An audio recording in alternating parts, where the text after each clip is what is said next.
to a predetermined line, about 53% of the country, of the part of Gaza, will still be under the control of Israeli forces. And then the clock will start. The next 72 hours.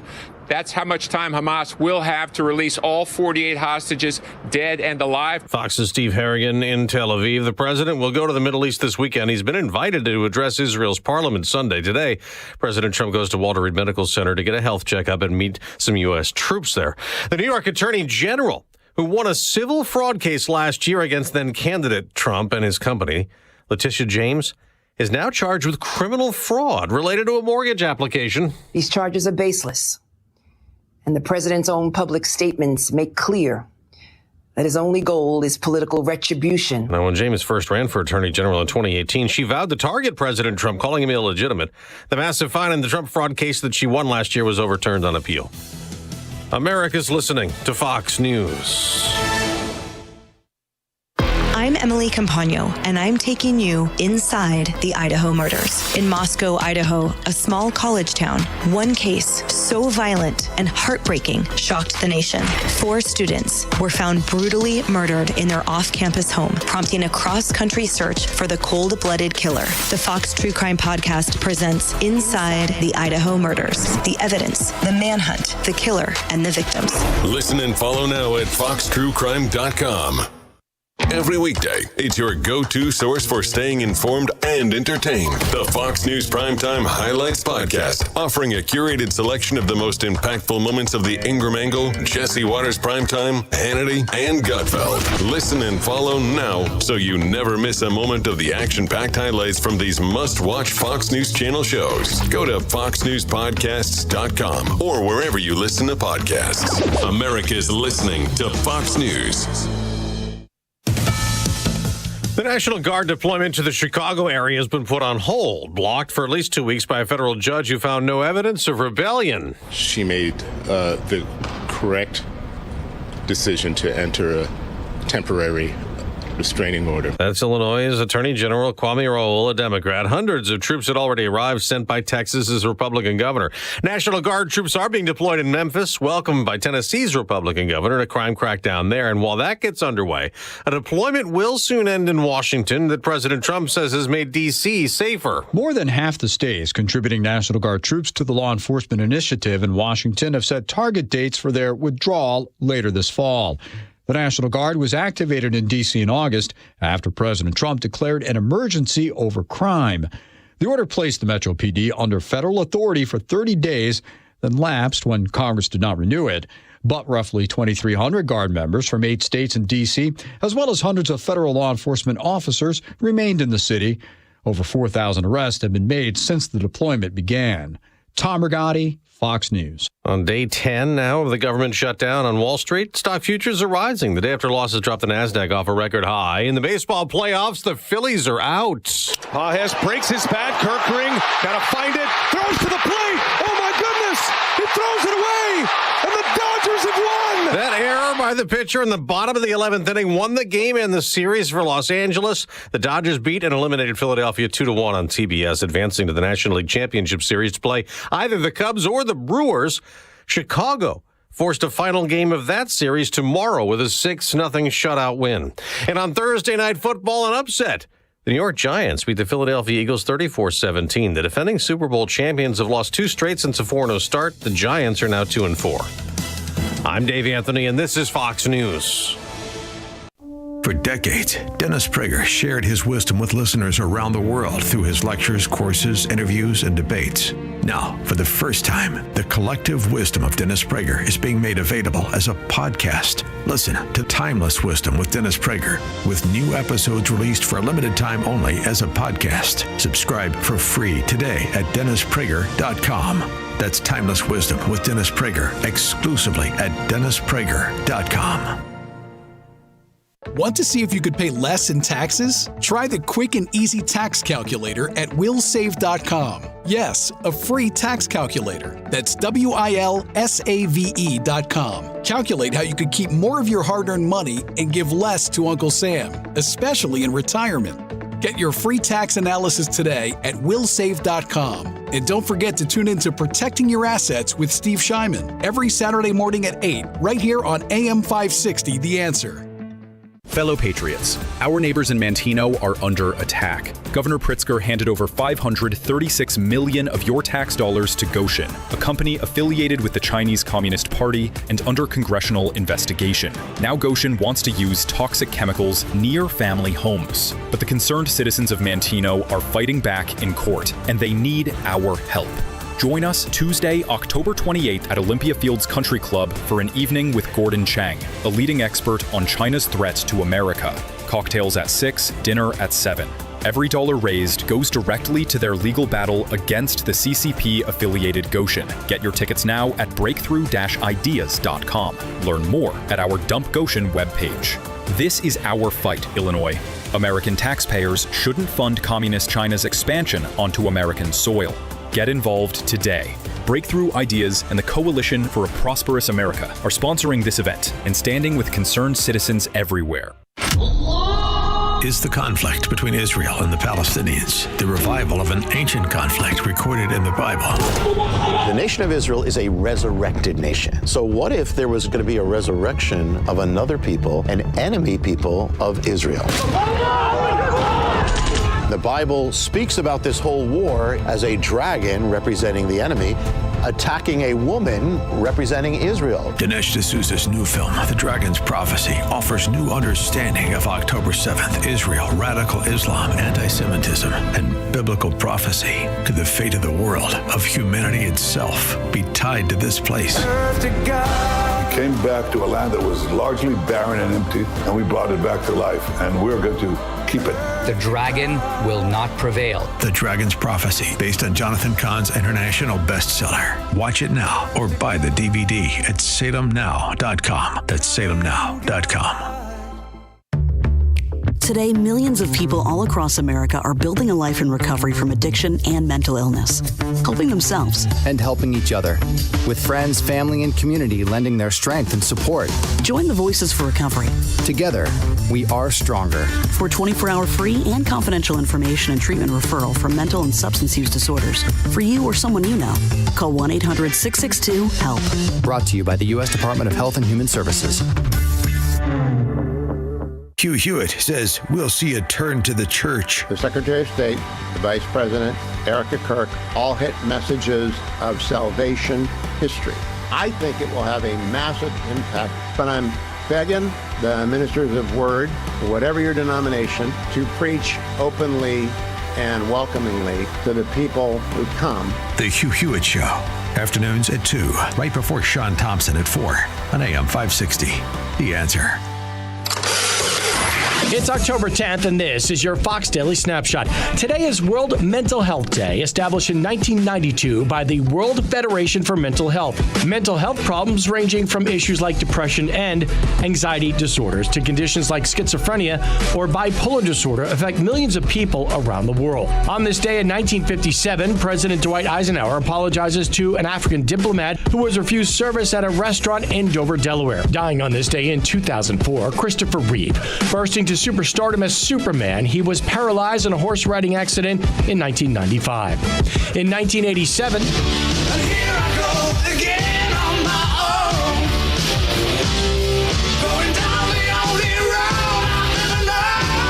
English hard rock group Whitesnake tops the chart with the song Here I Go Again. People remember the music video starring Tawny Katane. I'm CJ Papa, and that's your Fox Daily Snapshot. Hi, Dan Proft here. Data shows that boys make up more than 1/3 of those exploited in the sex trade. However, there are virtually no services available to male victims and survivors of trafficking and exploitation. They are often overlooked, ignored, and left without support. For 35 years, Emmaus has been on the front lines of an issue most of us can hardly imagine, helping men and boys in Chicago escape the nightmare of human trafficking and rebuild their lives. On Friday, November 1st, you're invited to attend an unforgettable evening at the Emmaus 35th Anniversary Gala at Fisherman's Inn in Elburn, Illinois. Together, they'll celebrate faith, freedom, and restoration with a beautifully catered dinner, an inspiring program, and a silent auction, all to support the mission of rescuing and restoring survivors. This is your chance to do something that truly matters. Reserve your seat today, or if you can't attend, make a life-changing donation at streets.org. That's streets.org. Emmaus is restoring lives. Let's help them keep going. Visit streets.org. MyPillow is excited to announce they're having their biggest 3-in-1 sale ever with a limited edition product, a back-in-stock special, and a closeout deal you won't find anywhere else. MyPillow bed sheets only $29.88. Any color, any style, any size. Even kings. Regular $119.98, only $29.88. Once they're gone for good. My Towels are finally back in stock, but not for long. Get a 6-piece My Towel set, regular $69.98, now only $39.98. And for the first and only time, get their limited edition premium My Pillows made with Giza cotton and a designer gusset. Queens $17.98, Kings only $19.98. Also, for a limited time, when your order is over $100, you'll receive free shipping plus $100 in free digital gifts. So go to mypillow.com or call 800-489-0201 and use promo code LIBERTY. That number again is 800-489-0201. Promo code LIBERTY. This is Seth Leibson for Townhall.com. The Donald Trump Gaza peace plan marks a major development towards solving the intractable. But as Winston Churchill once said, this is not the end. It is not even the beginning of the end. But it is perhaps the end of the beginning. There's a lot to worry about yet. First, the return of living hostages is a major breakthrough. But unless Hamas is disarmed and removed from all power, the suffering of all will continue and more terrorism will come. It's worth remembering, too, why this peace plan came about in the first place, as it was all so unnecessary. It came because a de facto state, Gaza, which Israel turned over to the Arabs 20 years ago, turned itself into a terror state, engaged in the most brutal attack the history of terrorism has ever known, including the killing of dozens of Americans. And to this day, Hamas still has more public support than alternative parties there, which bodes poorly for the future of all, including civilization. May this be the beginning of their end. I'm Seth Leibson. If you need custom boxes and crates, expert packing and crating, import-export transloading with heavy lift capability, the DC Group delivers. It all started 51 years ago with DC Export and Domestic Packing, the hard work of founders Dominic and Carol Cochemiglio. Their family's desire to exceed customer expectations, backed by an incredible team and loyal customers, is now driving expansion. From their humble roots in a garage-sized building to 100,000 square feet in the Chicago area, 45,000 in Greenville, and a new Houston facility, they're coast to coast, and their sister company, DC Transport, handles everything from container drayage to super heavy haul loads across North America since 1991. Whether it's packing and crating, transloading, transportation service, or trade shows, the DC Group delivers. Those that attended FabTech 2025, we'd love to hear from you. Get your quote now at dcexport.com. That's dcexport.com, your trusted logistics partner. Did you know that AM 560 Radio has a full-service digital marketing division called Salem Surround? If you're a business decision maker, listen up. AM 560 listeners are everywhere your potential audience is. So are our incredible targeting capabilities. We localize digital marketing and put it within reach of every business, small and large, in Chicagoland and beyond. Salem Surround offers AI-powered marketing solutions that reach your ideal audience. Whether or not you tap into the proven live, local, and emotional connection that AM 560 Radio brings, Salem Surround offers a total marketing solution to our partners, all-in-one digital solutions that provide targeted local digital and social media ads, Google AdWords management, website services, video strategy, search optimization, and even a management dashboard to offer you total campaign updates and transparency. Your Salem Surround representative is located right here in Chicago. Experience the Salem Surround digital revolution today. Call 847-472-8951. That's 847-472-8951. This is an urgent announcement for anyone that's $10,000 or more in debt. Before you make another minimum payment, you need to know there are special programs that can completely free you of your debt. Total Financial Freedom can help you become debt-free in months instead of years. Resolve your credit card debt, signature loans, department store cards, internet loans, and timeshares. Call now at 800-533-6605 for a free consultation. For 17 years, Total Financial Freedom has helped thousands get out of debt. You can feel confident when calling because Total Financial Freedom is A+ rated by the Better Business Bureau and a Christian-owned company. Don't get stuck in the endless cycle of payments. You have the right to get your debt resolved and substantially reduce your monthly payments. Call Christian-owned Total Financial Freedom now at 800-533-6605. That's 800-533-6605. 800-533-6605. Did you know that AM 560 Radio has a full-service digital marketing division called Salem Surround? If you're a business decision maker, listen up.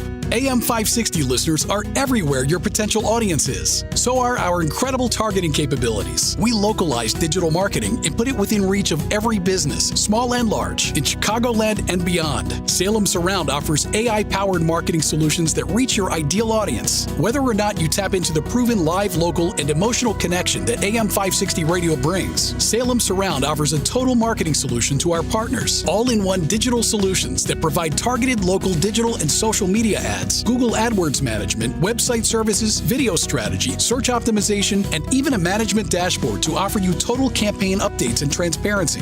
Your Salem Surround representative is located right here in Chicago. Experience the Salem Surround digital revolution today. Call 847-472-8951. That's 847-472-8951. Jenny McGuire is the fresh, bold, unapologetic voice of common sense, constitutional values, and conservative principles. With her sharp wit, she'll tackle the issues that matter most: faith, family, and freedom. Join her and featured guests each week on the Unsafe Space radio show, heard Saturday evening at 7 right here on AM 560 The Answer. And follow Jenny on Facebook at The Unsafe Space with Jenny McGuire. Wealth Health Radio. The biggest fears that people have is, do I have enough money to retire? Retirement doesn't have to be complicated. To make sure that you're going through retirement with confidence. Learn principles of income planning. There's a lot of different facets that you need to take into consideration when you're retiring. Tune into Wealth Health Radio with Joe Murphy, noon to 1 p.m. Sundays on AM 560, The Answer. Did you know that AM 560 Radio has a full-service digital marketing division called Salem Surround? If you're a business decision maker, listen up. AM 560 listeners are everywhere your potential audience is. So are our incredible targeting capabilities. We localize digital marketing and put it within reach of every business, small and large, in Chicagoland and beyond. Salem Surround offers AI-powered marketing solutions that reach your ideal audience. Whether or not you tap into the proven live, local, and emotional connection that AM 560 Radio brings, Salem Surround offers a total marketing solution to our partners. All-in-one digital solutions that provide targeted local digital and social media ads, Google AdWords management, website services, video strategy, search optimization, and even a management dashboard to offer you total campaign updates and transparency. Your Salem Surround representative is located right here in Chicago. Experience the Salem Surround digital revolution today. Call 847-472-8951. That's 847-472-8951. Now, your official weather forecast. Today will be breezy with periods of sun, later turning cloudy with a few afternoon showers. Expect a high of 68. Tonight there may be a shower early on, then skies will clear a bit. The low will be around 51. Tomorrow anticipate sunny skies with a high of 65. I'm meteorologist Jason Caterina on AM 560, The Answer. Get the latest weather, traffic, and news updates online at 560theanswer.com. Portions of the following show may be pre-recorded. Now, from the Signature Bank Studios, this is Chicago's Morning Answer with Dan Proft on AM 560, The Answer.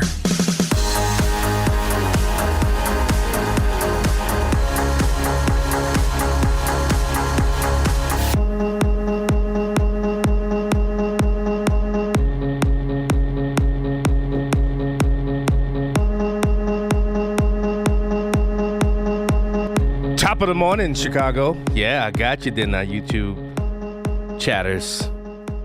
You thought the Croc was going to be here. It's your guy, John Anthony, host of Detroit's Morning Answer and Black and White Radio. Ha, ha, ha! I'm winning, Justin. I definitely tricked the YouTube crowd. They were in there debating on if Dan Proft would be here. No, Dan Proft is not here. I got the call the other day saying, "Hey, we're gonna need you to fill in for the Chicago Morning Answer." I said, "Well, what about Detroit?" They said, "Well, you can take off for Detroit. You just fill in for Chicago's Morning Answer, and we can go from there." So I said, "Okay," because the simulcast is I see Blake Moore. You're talking about the simulcast. It's it's a tough thing to do because everything has to line up with what happens in Detroit. And if you're not listening to my Detroit's Morning Answer, what's wrong with you? I've really been building this thing out. I mean, like really building it out. And so much so that now I have a pretty substantial Canadian following. Somehow the Windsor, Ontario area, they're listening into the show. And I'm telling you, I have truly been enjoying it. That's why, and I miss you guys. I'm not going to lie. I do miss coming in here, filling in when Dan's not here. And this is my maiden voyage of actually doing the morning show for 4 hours all by my lonesome. But I think the training of doing Detroit's Morning Answer and doing Black and Right for 3 hours, I think I'll do okay. But give me a little grace. I know. I see all the comments. Dan's not here. I'm leaving. Don't leave. Let's have a conversation. I think we're going to have a hell of a show today. And I really do. So much so that Letitia James. Whoa! I'm not going to lie. I kind of fear what I see happening as it relates to this indictment of Letitia James. And here's the reason why. I really do believe this is going to be the way for every single administration. And the question begs itself, do we really want to see our government become this? But, you know, what's interesting about this moment in America, you know, when the system finally turns on one of its own, I think that's what you're seeing happen to Letitia James. I mean, she spent years weaponizing the law. She ran for office promising to get Trump. She used her power. She didn't use it. She didn't use it to just simply find. I thought Liberty, Lady Liberty is blind, but she didn't. She could care less. Now, before we go into it, because she responded about this indictment, and the grand jury process system is something I know quite well. Being a former police officer, you know, it works well, and if you are pro law enforcement, but it also can be weaponized. I actually have a few things that I want to talk about today that I think we should look into as it relates to the grand jury process, because you know the old saying, you can indict a ham sandwich in a grand jury. And that's true, because the prosecutor is keen in there. They get to decide what information is being shown to an individual. And I've never really been a fan of the whole grand jury process, you know, that old England way of doing things. But here's Laura Ingham, and she was reporting on this Letitia James indictment. Representing our respective states, stand up and enforce the rule of law. The President of these United States is not above the law. No matter how rich, powerful, or politically connected you are, everyone must play by the same rules. Please sue him for us. Oh, we're going to definitely sue him. We're going to be a real pain in the And now the Trump Justice Department may be a pain in her you-know-what. The Angle has obtained shocking allegations leveled by the Trump administration against New York Attorney General Letitia James. The Federal Housing Finance Agency has sent a criminal referral to the DOJ accusing James of mortgage fraud. In a letter to Attorney General Pam Bondi, Director Bill Pulte says James appears to have falsified records in order to meet certain lending requirements and receive favorable loan terms. He cited a property in Virginia. Wait, I have to stop this. Are you kidding me? President Trump didn't get the Nobel Peace Prize. It was awarded to Venezuelan opposition leader Maria Corina Machado. Are you seeing? I get why they would consider giving that to her, but the person that has ended how many wars? The person, especially long-term wars. Has she ended a war? What has she done? Maduro's still in power. Please give us a call, 312-642-5600. 312-642-5600. What has she done? You talk about, you think about what just recently happened.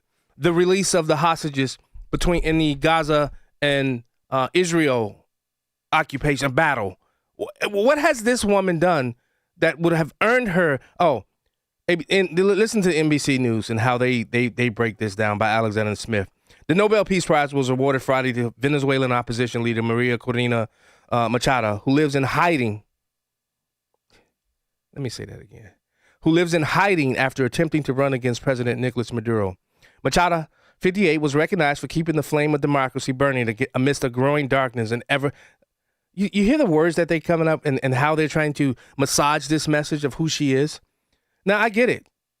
Going up against Maduro is tough. But President Trump has gone up against some of the hardcore leaders across this country, looked them in the face and told them what was going to happen. But you want to give it to somebody who's in hiding? I mean, look, compare the resumes. Compare the resume between Trump and this lady. And yet, the Nobel Peace Prize. And then you give it to Obama because he won an election? I mean, make it make sense to me. So, Justin, I'm still trying to make it make sense in my own head to say that you would give it to somebody like this, but when you look at the litany of things that President Trump has done, and he doesn't get it? I'm sorry, I had to break that in because I just don't get this. It's because the Nobel Peace Prize people, the committee, they hate this president. They despise President Trump. And you and I both know this. I mean, even from the Abraham Accords. I mean, just on that alone, moving the embassy to Jerusalem in his first Trump 1.0 term should have gotten it for him. And yet, he's done far greater and far more in Trump 2.0, and yet they say no. This is why I'm telling you, we have to do everything we can to fight back and push back. Yeah, I'm using those terms because if the left can continue to say things like that, why can't we? I personally, and this is, I mean, I'm telling you, I've been doing this so much on Detroit's Morning Answer. Because, I mean, there's a lot of different type of things. Because in Detroit, I'm dealing with a Muslim population, and especially my standing with Israel, it becomes a battle. I even interviewed the Imam of Detroit, and it was a little contentious. I mean, he didn't answer a lot of the questions. He really didn't. But I pressed him. I pressed him on October 7th. I pressed him on Muslims who go through the city, through the city streets proclaiming death to America. And he couldn't answer any of those things. Guys, we are truly in a fight for the soul of this country. As Larry Elder says, we have a country to save. And we need everybody. I don't understand or see how anybody would be willing to vote a leftist or a Democrat into office at this moment. And I think that's what you're starting to see with J.B. Pritzker. Why do you think the state police showed up at the Broadview facility? Because he understands J.B. Pritzker is a poll-oriented individual. Everything has to be polled. Everything he says, his messaging, same with Brandon Johnson somewhat. But J.B. Pritzker more so because he's looking at a higher office. So you have to understand what's happening in front of us and throughout this country. And if you're not willing, and if you're not willing to do what it takes, and I don't mean physical violence, don't get all off into that. I don't. That's the left. That's not how we do it. We beat you at the ballot box. We beat you in the battle in the arena of ideas. That's where we fight. Join that fight. Because guess what? And when you look at what's happening across this country, people are waking up. They are finally realizing and seeing that this country is worth fighting for. It really is. And that's why I come on these airwaves every single day, 6 days a week, to present ideas and to awaken a generation that has been just fast asleep and not realizing what our country has done to us. Even knowing all of that, she's still worth fighting for. This is why I really do hope, and I doubt it. I doubt it happens. I was listening to Sean Thompson's show yesterday, but I doubt it happens. President Trump has an opportunity to set America straight. But I think the enemies of America, the people that want to see us fall and flail away, will stop him from doing that. Chicago's Morning Answer. It's like a hot, steaming cup of information to start your day. It's Chicago's Morning Answer on AM 560. The Answer. Are you prepared for the Illinois state tax? If your estate is worth over $4 million, your heirs could face a tax bill of up to 16% when you pass. Financial advisor Scott Tucker and the team at Scott Tucker Solutions can show you ways to potentially reduce or even eliminate that burden. One strategy is to start gifting assets during your lifetime to lower the taxable value of your estate. Another option is setting up irrevocable trusts, which can shield wealth from estate taxes. Charitable donations and life insurance policies can also be smart tools to offset tax liabilities. Call Scott Tucker and the Scott Tucker Solutions team now, 847-474-3888, or go to 560retirement.com. That's 847-474-3888, or go to 560retirement.com. Investment advisory services made available through AE Wealth Management, LLC, a registered investment advisor. Firm may not give tax advice. AM 560, The Answer. Coming up at 5:35, we get Letitia James' response. It's going to be a doozy. I can't believe she said what she said. Now into the newsroom we go. Good morning. It is 50 degrees in Chicago on AM 560 The Answer. I'm Stace Keene in the AM 560 newsroom. National Guard troops have been stationed to help guard a Chicago ICE detention facility, and state and city officials are taking legal action to block that deployment. Customs and Border Protection Chief Patrol Agent Greg Vivino joins Fox's America's Reports with his reaction to the move that's being made by Democrats. We have a governor and a mayor that want crime to happen in the city, that are advocates of criminal illegal aliens walking the streets of the city in broad daylight, harming American citizens. A Southside woman has been charged in the death of an infant. According to reports, 2-month-old Ryan Moulton was found unresponsive early Tuesday morning. The baby was taken to an area hospital where he was pronounced dead. 31-year-old Andrea Thomas was arrested for the crime. Thomas's connection with the child is unknown at this time. This news report is sponsored by Mattress Firm. Chicago's Morning Answer continues next, but now a check of your forecast from the National Weather Service. Get your tickets for Freedom Summit Chicago 2025, happening on Saturday, November 8th at Westin Chicago Northwest in Itasca. This year, featuring Dr. Ben Carson, Scott Jennings, Mike Gallagher, along with Dan Proft, Sean Thompson, John Anthony, and many more. This event will sell out fast, so get your tickets today at freedomsummitchicago.com. That's freedomsummitchicago.com. Sponsored in part by Naumann and Associates, Scott Tucker Solutions Incorporated, and by Catholic Cemeteries of Chicago. Well, good morning, kiddo. I love that you're home from college. I've missed you. Still taking your Nature-Made vitamins? Every day. A multivitamin and a probiotic. You better be taking yours. Still looking out for me, Mom. I'll never stop. Made to care for you every day. Nature-Made, the #1 pharmacist-recommended vitamin and supplement brand. Find us in the vitamin aisle, based on a survey of pharmacists who recommend branded vitamins and supplements. My ride smells just right, just right, just right, just right. Y'all gotta try that Febreze car. Just right, just right, just right. Yeah. La la la la la. With up to 40 days of consistency, all over Febreze car clips right on your vent. You know my car's my happy place. Keep that smile on my face. When it smells just right, just right, just right. Yeah. Breathe happy Febreze. La la la la. Sean Thompson here, and with me today is my friend Dr. Michael Huber, who is one of the creators and developers of Virago. Why don't you tell us what Virago is and the benefits of it? I created Virago with 23 natural ingredients that work together to create this immune response in the body.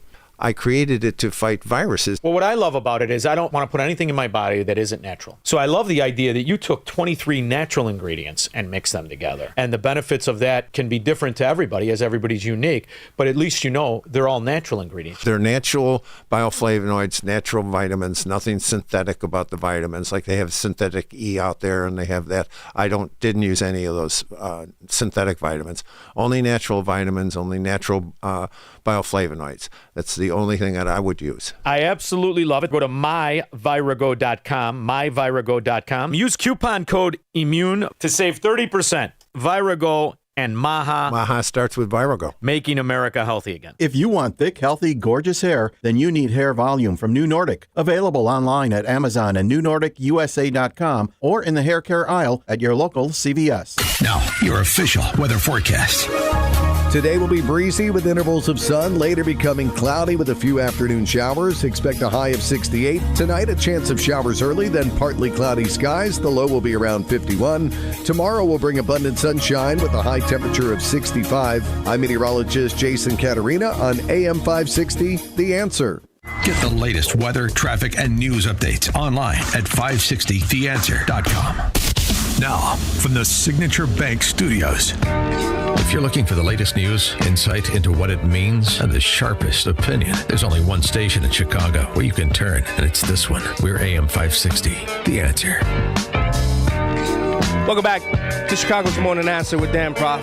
I am not Dan Prof. I am John Anthony, host of Detroit's Morning Answer and Black and White Radio. Black and White Radio is heard on these airwaves. Detroit's Morning Answer is heard on these airwaves, as well as 92.7 FM and AM 1400, The Answer. Now, I know many of you have been asking about Freedom Summit, and we are excited to announce that tickets are now on sale for Freedom Summit 2025. It's happening on Saturday, November 8th at the Westin Chicago Northwest in Itasca. And this year, Freedom Summit will be headlined by Dr. Ben Carson, former Secretary of Housing and Urban Development, and by our very own Scott Jennings. If you guys are not listening to Scott Jennings, he comes on at 1 p.m. Central Time. You're missing a treat. It's a full day of keynote speeches, book signings, breakout sessions. And wait, will I get to sign my book there too? That's, Letters to Jumbway. I love that. If you haven't been to Freedom Summit, then you need to join us this year. And if you're a Freedom Summit veteran, we would love to have you join us again. The event sells out every year. And the tickets go fast, and the hotel rooms go even faster. So do not wait to get your tickets. Go to freedomsummitchicago.com. That's freedomsummitchicago.com. We have tickets available at several different price points to fit your budget.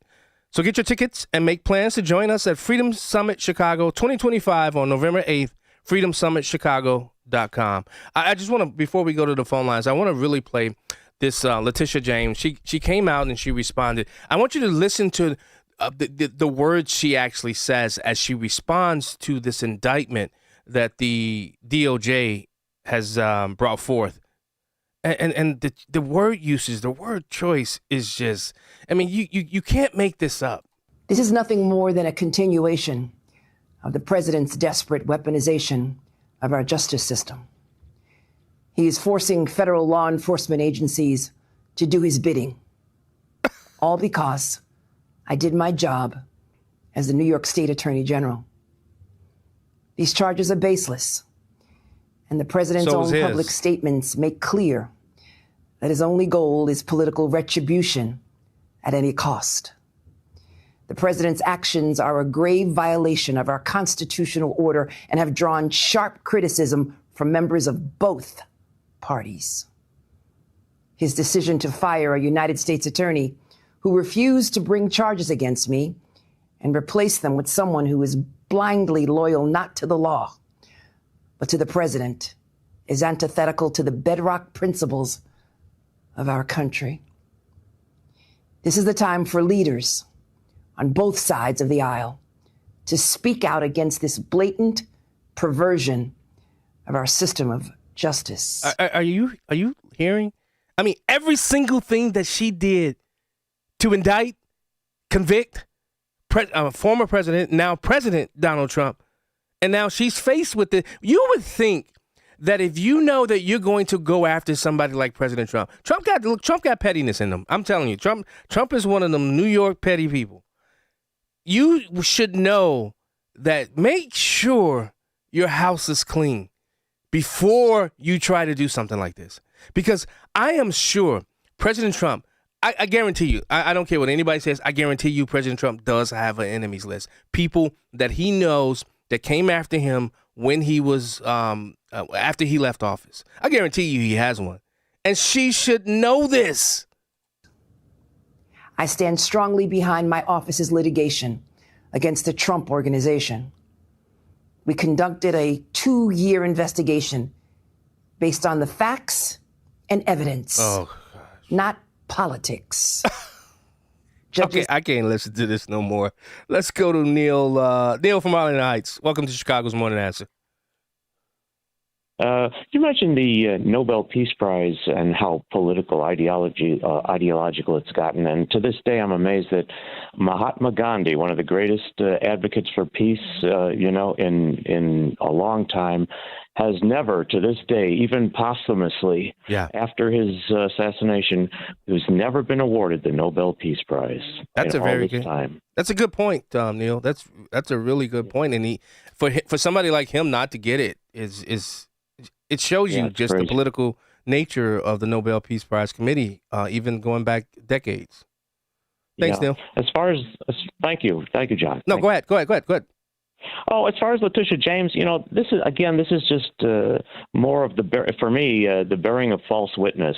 Just accusing the other party or the other individual, or the other group or whatever. They're basically guilty of the very same thing they accuse others, and it's just more like right out of the Marxist, communista playbook. I mean, they were doing this in Russia like 100 years ago with the Bolsheviks. So history repeats itself. And Letitia James, well, she's play acting. That is so true. Thanks, Neil. Thanks for the call. Let's go to Ed from the North Side. What's up, Ed? Welcome to Chicago's Morning Answer. Yeah, John, I just want to say Trump summed this whole situation up. He said, we have a war, and it's within our own country. Yes. We're not being attacked from another foreign country. We're being attacked by the Democratic Party, and they will disagree with Trump even if they agree with him. Yes. So there's no sense listening to him. Yes. Good point, Ed. Thanks so much for the call. Let's go to Craig. Craig, Mount Greenwood. What's up, my brother? Oh, hey, John, real good to hear you. Haven't heard from you in a while. I know, man. I've been so busy. I mean, I catch you on the Saturdays here and there, but I don't take the time to take and call in or anything like that. But I will be at some point. And right. But yeah, I miss talking with you on there because I usually have like pretty good opportunity to take and explain some things of what's on my mind there. So I always appreciate that. Okay. Hey, with regard to Letitia James and everything, wow, she is a perfect example of the deceitful and deceptive practices of the demonic left. Yes. The way she lies. They lie and that's what the devil is, the father of lies. So the lying is a thing that comes with that evil personalities of the left and everything. And they need to take it to the fullest with her. And they got to get a bunch more of these people that went after Trump illegitimately with lawfare. But it is so disgusting to listen and hear her say every single word of hers she's guilty of, and Trump was not guilty of. Yeah. So, boy, I talk about getting somebody's blood boiling. She'll do it. That's so true, too. Thanks so much, Greg, for the call. I appreciate it. She said that she took 2 years. No, she didn't.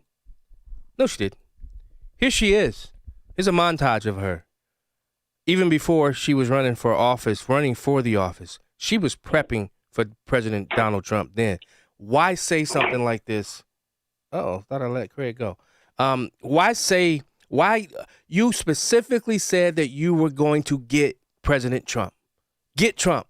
That was your mind. That's what you ran on. That you were going to get President Trump. And you don't think your chicken's going to come back home to roost? The President of the United States has complained that I'm engaging in some sort of political witch hunt, that I've got some personal vendetta against him, that I campaigned against him. That is not true. This illegitimate president who sits in the White House. That president, because he's not my president, he's an illegitimate president. His days are numbered. We've got to get ready to mobilize, and we've got to get ready to agitate and irritate until victory is won, but more importantly, until Trump is defeated. We will all rise up and resist this man. And ultimately, we'll bring him down. This illegitimate president, I'm going to give you the same level of respect that you gave to President Obama, and that is absolutely no respect at all. Donald Trump has got to go. Hey, hey. Ho, ho. Donald Trump has got to go. Hey, hey. Ho, ho. And you think I'm supposed to feel sorry for what's happening to her right now? Why? As I was told in a text message, because she's black, brother. I don't give a damn about because she's black. She went after this man, specifically President Donald J. Trump, specifically. And you think I'm supposed to think of just because she's black, I'm blackish, that I'm supposed to support her? Get out of here with that. Let's go to Rich from Indian Head Park. Rich, Joe Pesci, what's up, brother? Hey, John, how you doing today? You got it, man. You know, what I wanted to say is this Letitia James, she made it her business. She ran on it that she was going to go after Trump, and Trump wasn't guilty of anything. Yes. Didn't they come up with all of these different things about him, that he did this against the bank? There was no victim. How did she possibly get an indictment and bring him to trial? Plus, grand jury. Plus, she had a judge that was a fake. Yeah. That he knew all about the industry that Trump was involved in. I mean, it doesn't make any sense. No, it does. Well, yes, it does. She got caught. Now that she got caught, now she's crying. Yeah. Rich, it does make sense. Your father's your husband and get a loan for a house. But Rich, it does make sense. This is why and later in the show, I believe there's some common sense conservative reforms that we can do to the grand jury, and not make the prosecutor keen in that room, because anybody can get indicted. Anybody. You could bring anything. And that's why I want some I would love to see. I was going to do that when I was state rep. Look into myself and Dennis Rebelletti when we were serving together. We discussed it. But there has to be some change in the grand jury process. Exactly. Yeah. And as far as the Nobel Prize goes, I think it's ridiculous. And when I think they talk about democracy, I think it's politicized all over the world now against this man. I can't believe how much he's gone through and what they're trying to do to him. That's true. Thank you, brother. Can't believe it. Thanks. You have a good day. I love this guy. I listen to him. I hear him calling in the morning every time I'm driving in, right around this time. George from Naperville. Yes, all that hard work Letitia did to nail Trump turned on her, and now it's coming her way, and she's just fodder for that party. It's true. And her chickens have come home to roost, in the words of the Reverend Jeremiah Wright. Thanks, George. Appreciate the call. But, I talked about, but here's Hakeem Jeffries talking about what's going to happen after Trump is out of office. I'm telling you, this 2026 midterms is so important. And I know elections, every election is the most important election, but they've been compounding because of the actions that have been taken. It's been compounding. So each election has become important. If Trump is a sitting duck and loses the House and the Senate, or either loses one of them, he's going to be, nothing about his agenda is going to get through. That's why he must maintain the House and increase the House membership, and he definitely has to increase the Senate, because I'm telling you, mark my words, the U.S. Supreme Court's going to come into play. Clarence Thomas and Alito are thinking about bowing out, and my thing is they need to do it now, because if they don't get and they're able to get somebody lesser than Alito and Thomas, can you imagine what the courts look at? I love Amy Coney Barrett, but she ain't the one. I'm not a fan of Kavanaugh at all, and Justice Roberts. I mean, they were like wolves in sheep clothing, in my opinion. And imagine if they are able to get the courts. If the left ever gets the courts, this country is doomed. And that's how important I believe this upcoming election is. But here's the minority leader, as somebody called him, the Timu Obama, Hakeem Jeffries. One thing to understand, as people who are flirting with the Trump administration or doing the bidding of the Trump administration or engaging in the pay-to-play schemes of the Trump administration, the statute of limitations is 5 years. Donald Trump and this toxic administration will be long gone, but there will still be accountability to be had. And that process, of course, begins now, but it will not be complete until perhaps there is an independent Department of Justice, certainly an independent House of Representatives in Democratic hands. The Department of Justice is one of the great institutions in law enforcement in the history of this country, and Donald Trump and these extremists have been destroying its integrity. But we're not going to talk about the last 4 years and what we had to endure, huh? Timu Obama, we're not going to talk about that. We're not going to talk about the shutdowns, the lockdowns, the forced vaccinations. We're not going to talk about that, which your party did, sir. That was your party in charge. Let's go to Bob from Buffalo Grove. What's up, my brother? Good morning, John. Good to talk to you. Keeping the House. Did you hear what Dershowitz said this week? No, what did he say? He said, I'm a former Democrat, but I'm not a Trump supporter. But I want to keep the House. Why? Because the Democratic Party is corrupt, and the House is a mess if the Democrats take the House. Yeah. So I will support Republicans to keep the House. It was just an amazing statement that he wants the House Republican. Yeah, it has to. Because Hakeem Jeffries is going to do everything he can to make the final 2 years of President Trump's presidency a living hell. That's why. I want the Senate, but I personally, listen, the Republicans have to maintain, and I want John Thune out as leader. I'm starting to whiffle on Mike Johnson as Speaker of the House, but I definitely want John Thune out as the leader. I was hugely behind Rick Scott because I know Rick Scott was going to look at how much time has transpired, and they've done nothing. I mean, I'm sick and thank you so much, Bob from Buffalo Grove. I'm sick and tired.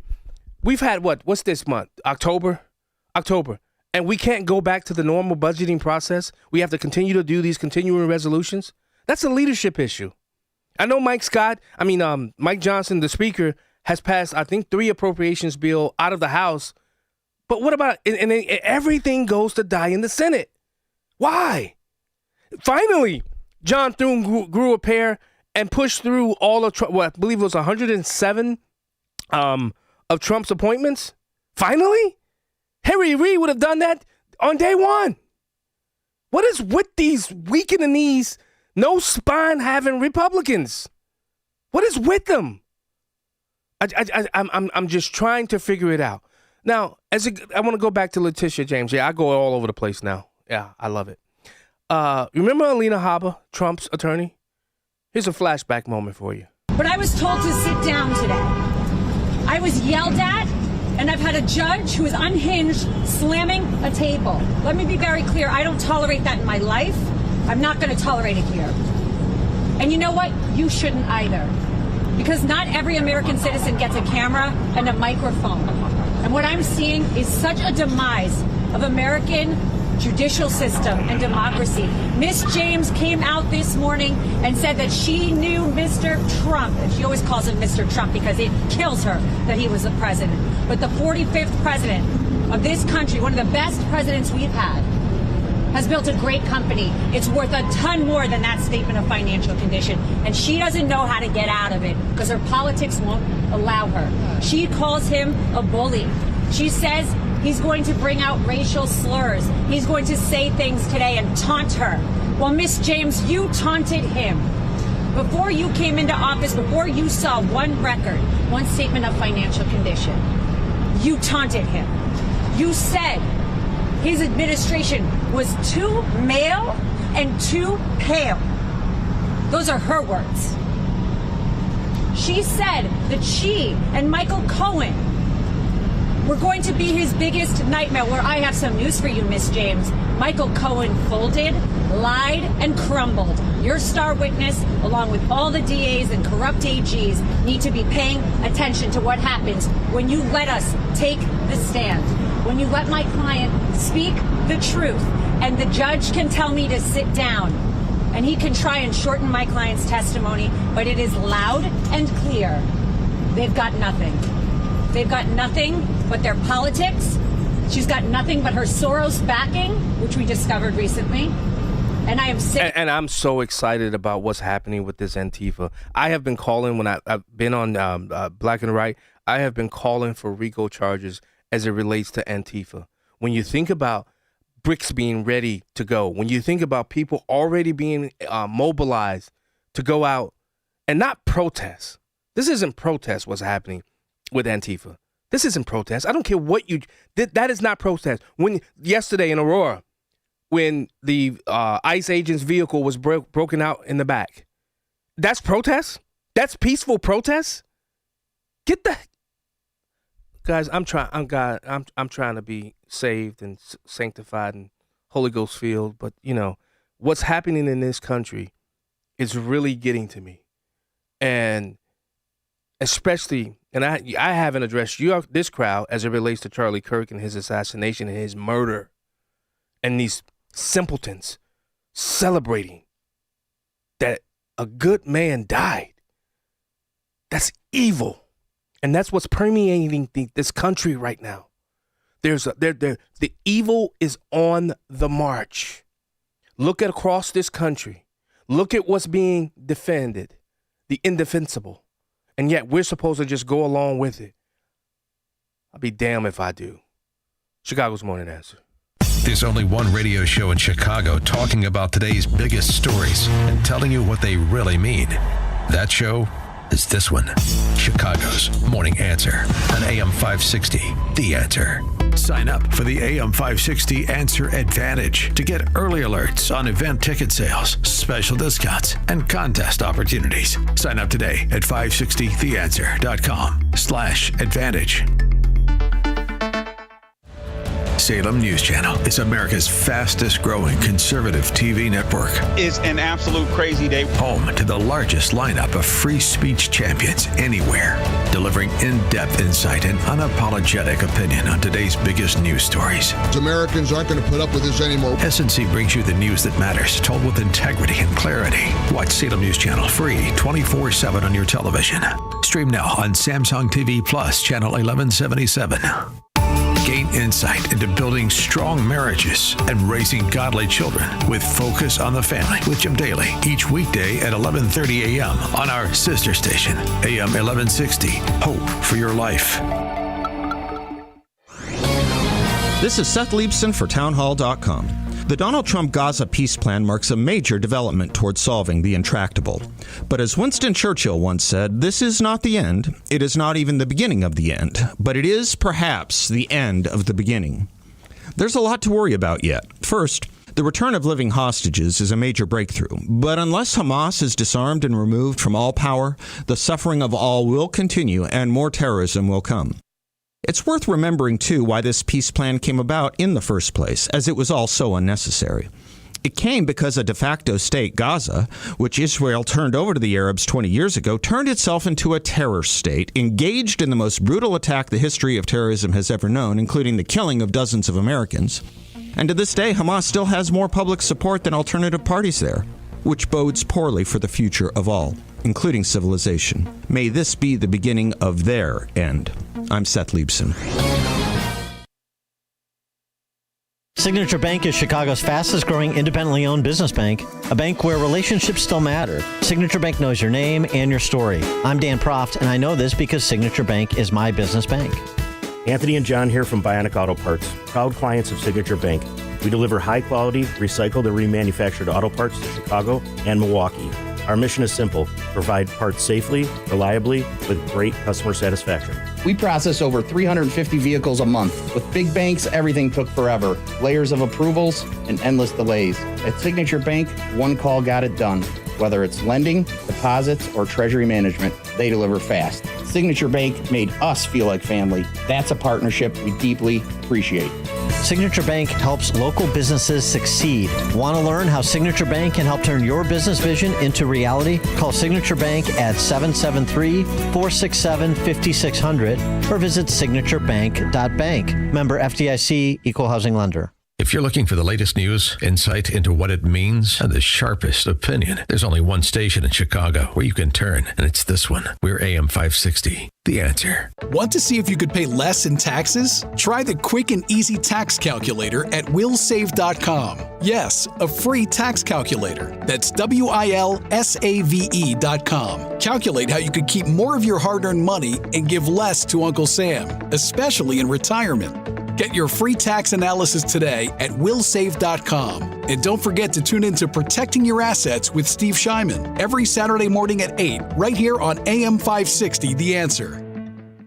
News News, opinion, insight. This is AM 560, The Answer. WIND, Chicago. Streaming at 560theanswer.com on the AM 560 mobile app, or tell your smart speaker to play The Answer Chicago. President Trump did not win the Nobel Peace Prize. I'm Dave Anthony, Fox News. Though some of his supporters thought he should for brokering a ceasefire in Gaza. More on that in a moment. So who did win? Maria Corina Machado has been hailed by the Nobel Committee as a key unifying figure in a political opposition that was once deeply divided. She's been living in hiding for the last year, but has stayed in Venezuela despite threats against her life.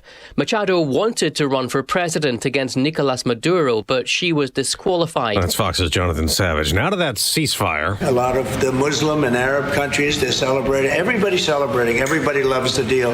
So it's a great honor to have been working on it. President Trump will go to the Middle East this weekend, invited to address Israel's parliament Sunday as Israeli troops reposition in Gaza as part of the plan that'll have Hamas release the rest of the hostages Monday or Tuesday. 20 of the 48 are believed to be alive, including Amri Miran. His brother-in-law, Moshe Lavi, just told Fox. We're so hopeful that this is going to be carried out. But we're trying to be grounded in reality as much as possible because we've been disappointed time and again before. New York Attorney General Letitia James is calling her indictment on fraud charges baseless and political retribution by President Trump, who she had vowed to target when taking office. Then last year, the Democratic Attorney General won a civil fraud case against then-candidate Trump and his company in New York, but that massive fine imposed as punishment was overturned on appeal. In the case against James, prosecutors say she falsely claimed a home in Virginia as her second residence while using it as a rental property to obtain more optimal loan terms. The U.S. Attorney for the Eastern District of Virginia releasing this statement, quote, "The facts and the law in this case are clear." Fox's Chandler Painter. Day 10 of the government shutdown, which will last till at least Tuesday. That's when the next Senate vote will be on funding. America's listening to Fox News. Good morning. It is 50 degrees in Chicago on AM 560 The Answer. I'm Stace Keen in the AM 560 newsroom. The Department of Homeland Security has increased its footprint here in Chicago.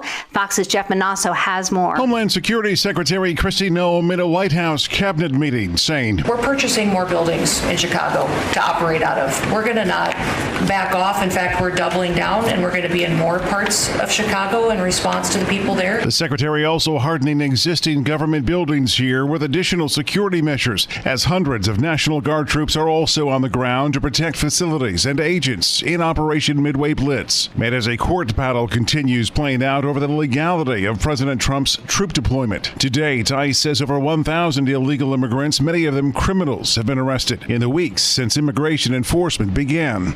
In Chicago, Jeff Manasso, Fox News. The government shutdown is continuing, and here in Chicago, the travel impacts are spreading. More than 250 flights were delayed at O'Hare and Midway airports yesterday due to staffing issues related to the partial federal government shutdown. Transportation Secretary Sean Duffy explains that some workers are calling off since they're working without a paycheck while the government is shut down. The bottom line is these controllers are stressed out and they're rebelling on this shutdown because they may not get paid. They're working 6 days a week. They're keeping America operational and they're not guaranteed a paycheck and they're frustrated by it. And so they're not coming into work. More than 53,000 runners are expected to participate in the Chicago Marathon on Sunday. Grant Park will be open to spectators beginning at 9:30. Of course, roads are going to be impacted by the race. You can find a complete list of road closures at www.chicago.gov/city. News is a service of AlmostFreeTeeth.com. Overpaying for dental implants is over. If you have a Blue Cross Blue Shield PPO or FEP, you could save 90% off on average to get your smile back. Learn more and check if you qualify at AlmostFreeTeeth.com. A check of the roads is coming up in 2 minutes on AM 560 The Answer. Scott Jennings is safe from left-wing lunacy. Marking myself safe from that nut, Keith Olbermann, the poster boy for left-wing outrage, the poster boy for complete broken brain progressivism, threatening me, of all people. Unbelievable. But we're safe. The Scott Jennings Show. Weekdays at 1, right before Hugh Hewitt at 2 on AM 560. The Answer. I'm Ed Evans, CEO of Consumer Cellular. Ever wonder why the big wireless companies want you on an unlimited plan? It's because they need you to help cover the cost of the 20-somethings who are using a lot of data every month. Fact is, according to the latest research studies, Most people 50 and up, like me, only use 12 gigs or less each month. Don't get bamboozled by big wireless. At Consumer Cellular, pick what suits your needs. Whether it's 1 gig, 5, 10, or unlimited, the point is, pay for exactly what you need and nothing more. We use the same towers as the big guys, but since we don't own and maintain them, we can pass the savings on to you. Our plans start at just $20 a month, and you'll get the best customer service in the business. I want to invite you to join the millions of people who choose something better than big wireless, because if you're not using all that data, you're probably getting used. Call 1-888-FREEDOM or visit consumercellular.com/facts. Plans include $5 credit for auto pay and e-billing. See site for additional facts. President Trump has made some pretty amazing claims since he's taken his seat as president. He's delivering on what he promised. On Inauguration Day, Trump's very first declaration was, "The golden age of America begins right now. From this day forward, our country will flourish." Consider this. Since the election, gold has shot up hundreds of dollars per ounce, shattering all-time record highs. Fox Valley Coins does not pretend to know the future, but they do know that if you're buying or selling gold or silver, they are the place to do it. These are some of the top reasons people choose a dealer. You want a national dealer with a local presence you can deal with face-to-face. You want a large selection, the best prices, and great service. You want to walk in with cash and walk out with the best product. You want to deal with legacy dealers with integrity. Whether buying or selling or just one valuation, Fox Valley Coins is your answer for choosing a dealer. Visit Fox Valley Coins, 1 light north of I-88 on Route 59 at the Naperville-Warrenville border. FoxValleyCoins.com. Family-owned integrity since 1981.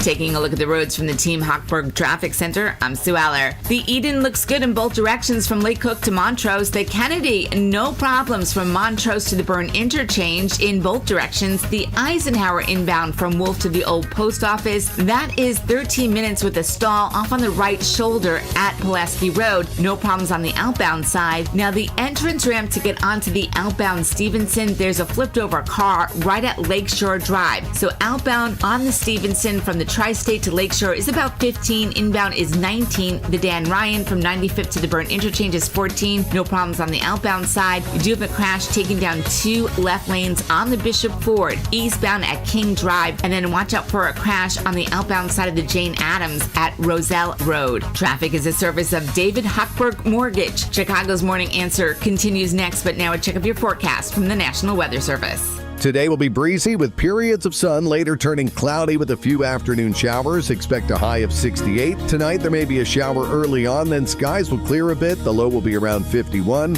Tomorrow anticipate sunny skies with a high of 65. I'm meteorologist Jason Caterina on AM 560, The Answer. Get the latest weather, traffic, and news updates online at 560theanswer.com. Now, from the Signature Bank Studios, this is Chicago's Morning Answer with Dan Proft on AM 560. The Answer.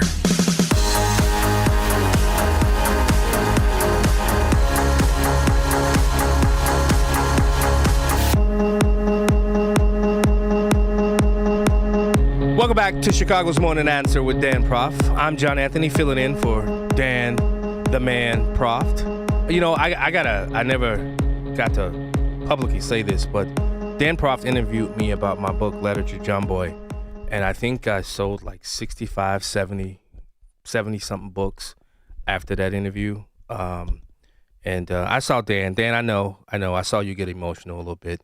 I'm letting the cat out the bag. Dan Proft does get emotional, folks. I saw it in his eyes. So, Dan, I really appreciate it. You didn't have to do that, but you did. And I appreciate that. Give us a call, 312-642-5600, 312-642-5600. Now, I told you I got a couple of ideas as it relates to how we change the grand jury process. Now, I don't know if most of you understand or know the historical perspective of the grand jury. And you know, it originated in England under King Henry II.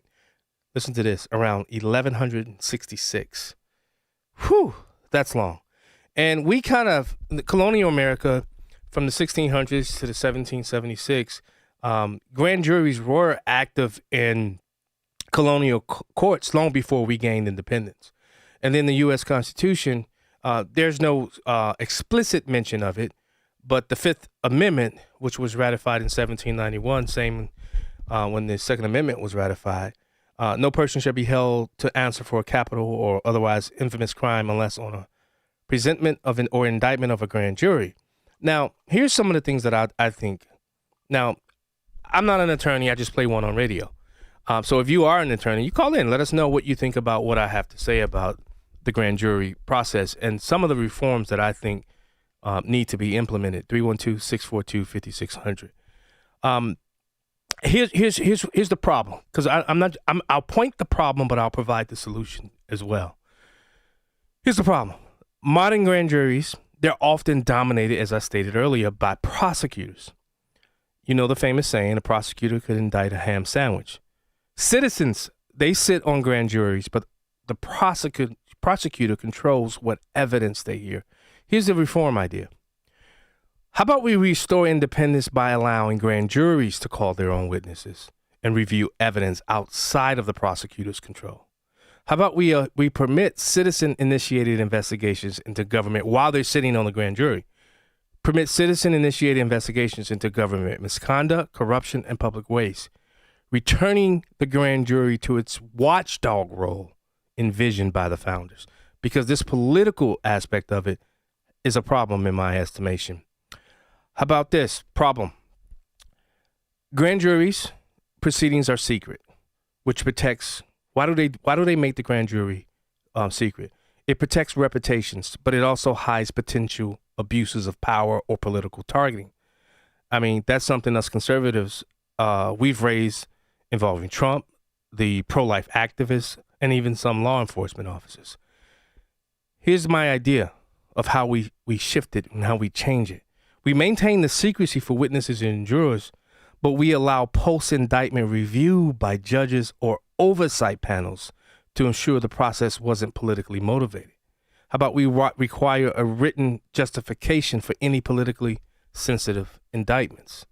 Because as you've seen, the grand jury process has been truly used for political. This is how you're taking out people now. All right, how about this? Here's another issue and problem that I feel. Let's talk about how we limit federal overreach. Conservatives like myself, I argue that the federal government uses grand juries to enforce politically driven prosecutions, especially under agencies like DOJ or the FBI. Here's the idea to shift and change it. How about we strengthen state-level grand juries as checks on federal power? How do I put this? Consider federalism-based oversight, where we allow states to review federal prosecution against their own citizens. I'm not saying that these will fly, but this is something that I think we should at least start having a conversation about. All right, here's another problem. How about selective enforcement or politically timed indictments? When you think about it, they have made Americans lose faith in the justice system. Here's the idea of how do we fix that.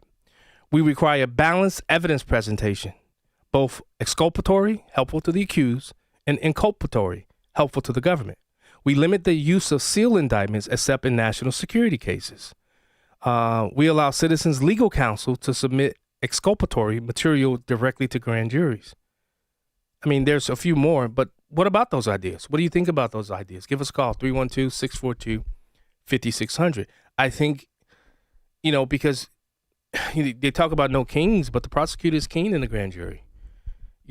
I've been as a police officer, I was in a couple of cases. One of them where I got spit on in the domestic violence incident, and I had to come there and give my testimony as to, what happened, but there was no cross-examination. It was just the prosecutor had me give my perspective, and then, hello, I'm gone, goodbye. And the grand jury then had to decide if what I was saying was true. So what's wrong with doing that? I personally don't see anything wrong with doing something like that. I really don't. Now, I want to break something down. Gut feel, and then I had Justin break it down for me, because I know Dan Proft and Sean Thompson talks a lot about Jasmine Crockett, right? I have to go down through this brutal breakdown of how gut feel and Dana and Harold Ford broke down what's happening, not only with Jasmine Crockett, but with the Democrat Party. Now, here's Jasmine Crockett talking about what happened during the Kamala Harris's presidential campaign. Jasmine Crockett, she got tired of them sending her to Kamala Harris sending Jasmine Crockett to the urban areas, to the black folk. She wanted to go where the white folk were. When it came down to the presidential, I told the team, I said, stop sending me to all the urban centers. Yes, I can do that. Yes, but you got plenty of surrogates that can go do that. You need to send me to rural America. And they were looking like, huh? And I'm like, listen, I was in East Texas. I live there. I know the struggles. I'm like, just try me. Like, trust me on this. So Greg Gutfeld, who is the best late night host on television right now, I wish he would go to a 257 and present his show on that, so that the rest of the country can get an understanding and feel of why Greg Gutfeld is the number one cable show. I feel like I just walked. No, I feel like I just walked into a bank, and that lady was asking for a loan, and the lady said, "I don't know," and the other one's going, "But here, I need a." It did not look like an actual show. Like, she's saying, like, "Look, I have my stuff here," and the other lady's like, "I'm sorry," and that's not racist. I'm just going by the body language. See, she's like going, "I don't think you have the income for this." And she's like, "But if you look, I got the stubs. And she's like, "Look, if I were in charge, I would give you the loan right away. It's not my call. But it's not my call." And she said, "Is it because I'm black?" Just, "No, I have black friends." And she goes, "Show me one of your black friends." And she goes, "I'll be right back." And then she runs outside, gets into a car, goes to Brooklyn. She finds like a microbrewery. She gets wasted. And then she comes up with a campaign strategy for Kamala. Exactly. Greg Gutfeld is something else. Dion from the South Side. Welcome to Chicago's Morning Answer. Hey, how you doing? I'm doing. How are you? Yeah, real good. I'm a retired police officer, so in Cook County area, okay? So with the grand jury, I would love it when I would get that subpoena in my mailbox for a grand jury subpoena, because that's just overtime. Yeah, that's all it is. Yeah. You going down there for the OT, man, and you like, man, I'm going to put in like 5 or 6 hours of overtime for this, man. It's going to be real quick. So people know, typically when you go in front of the grand jury, and I'm just speaking about Cook County. Yeah. And I'm pretty sure it's the same everywhere. Basically, the defendant is not present, and they don't even present their side. It might even be just because when the person initially got charged, the case might have got thrown out. Evidence might have not been there, especially like with drug cases. Yeah. You know, the state lab didn't come back with the lab report in time. You go down there, and it's a dog and pony show.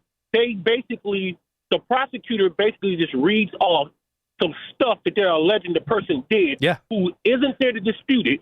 And you as a police officer, you don't do anything but sit there at the stand, and the jurors, the prosecutor at the end says, if the officer was to testify, he would testify that all these things occurred in Cook County, and he was the witness and all this kind of stuff. Isn't that true, officer? And you just nod your head like, yeah, that's true. Yeah. And then they say, do you have any questions for the officer? And most grand jurors either have no questions, or their questions have nothing to do with the facts.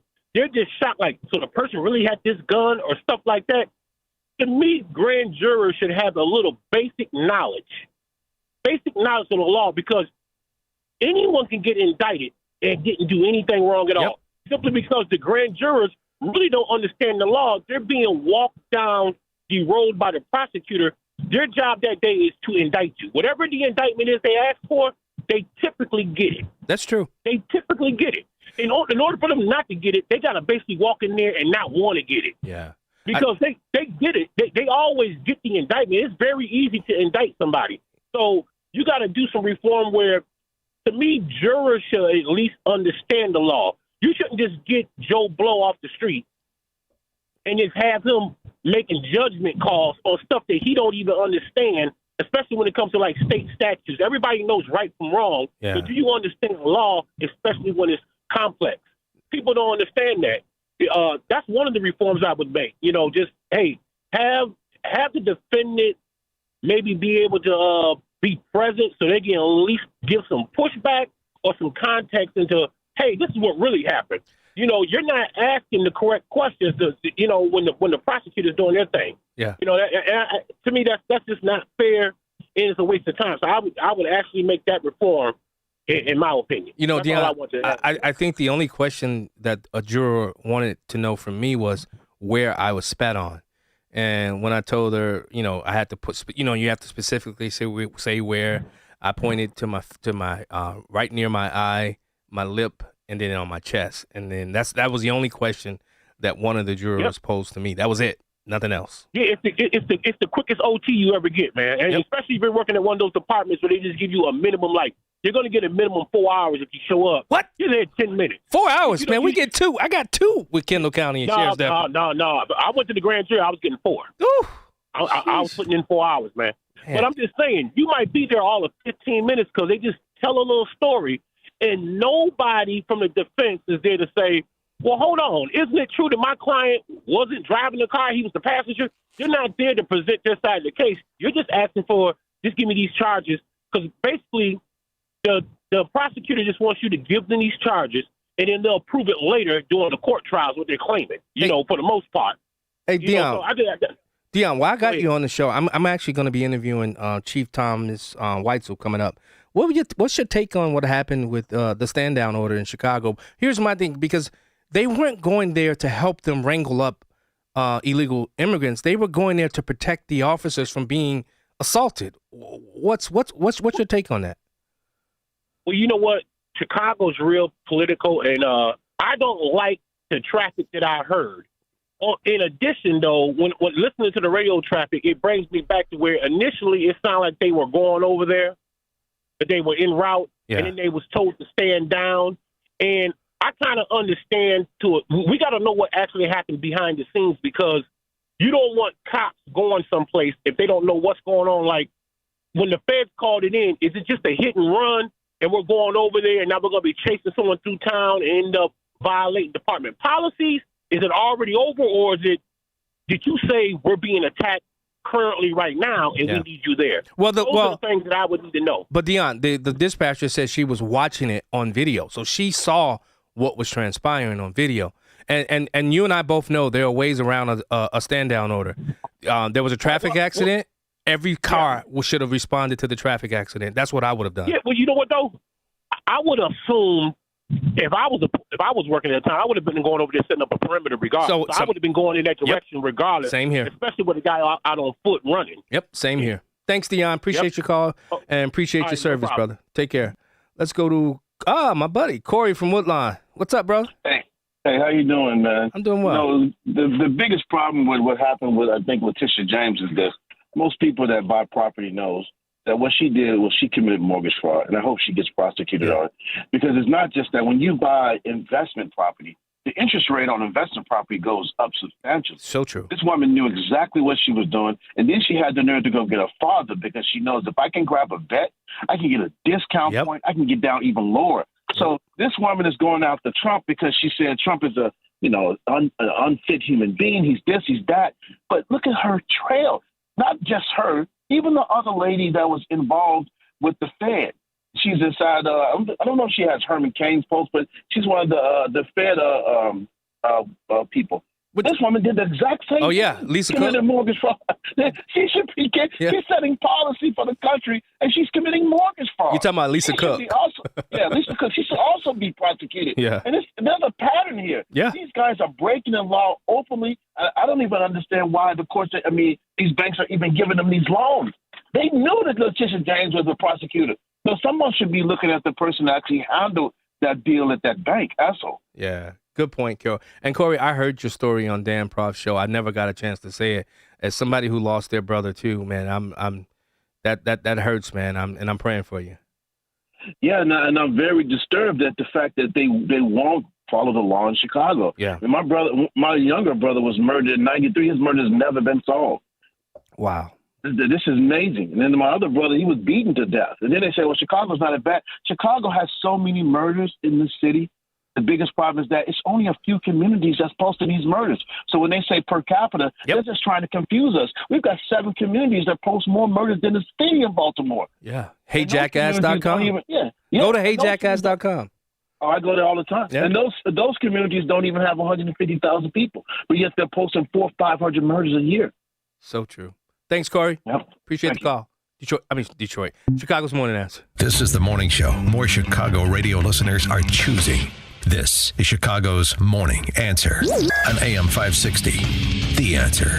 Dan owed an unbelievable amount of money to the IRS. I got behind on my taxes. It's a horrible feeling. He was in denial. And when I got those letters from the IRS, you wanted to act like they didn't exist. Finally, Dan turned to Optima Tax Relief, the leading tax resolution firm. A-plus rated by the Better Business Bureau, they've resolved over $1 billion for their clients. Optima got me a settlement with the IRS. These people are really people-friendly. It was every bit of a new lease on life for me. The fast action and the great results made Dan's head spin. I felt like I was in a dream, but it's real, and I have paperwork to prove it. They got the job done, and life is good. For tax help you can trust, call Optima now for a free consultation. If you're worried about what's going to happen with the IRS, stop worrying. Make the call now. Call 800-965-1433. 800-965-1433. 800-965-1433. Optima Tax Relief. Testimonial from an actual client. Some restrictions apply. For complete details, please visit OptimaTaxRelief.com. You've heard me talk about Northridge for years, but now I want you to hear from one of their recent graduates, TJ Gorman, who just graduated second in his class in Marine Corps basic training. This is what he said. I was blessed to attend Northridge not only for the education, but for the values and principles my mentors instilled within me. The school taught us what it meant to be a leader and lead through example, hard work, humility, and empathy. I thank God for Northridge.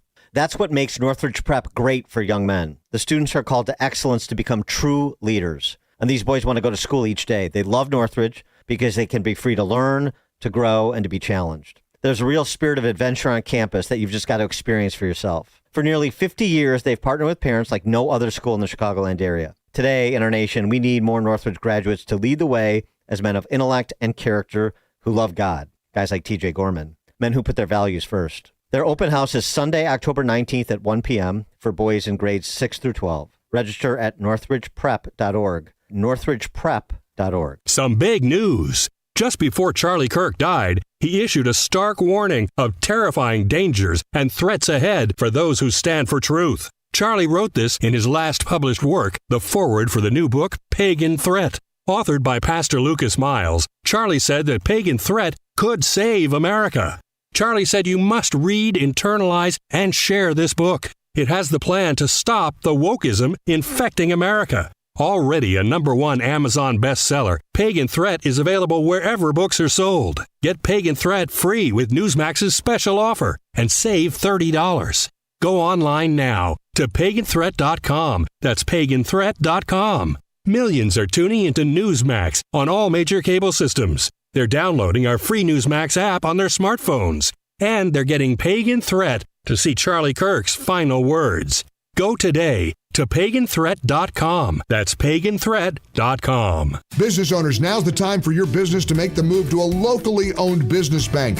Hi, Mike Gallagher here to let you know that you don't have to look far. Signature Bank was founded in Chicago with a simple mission to help companies like yours grow, succeed, and thrive.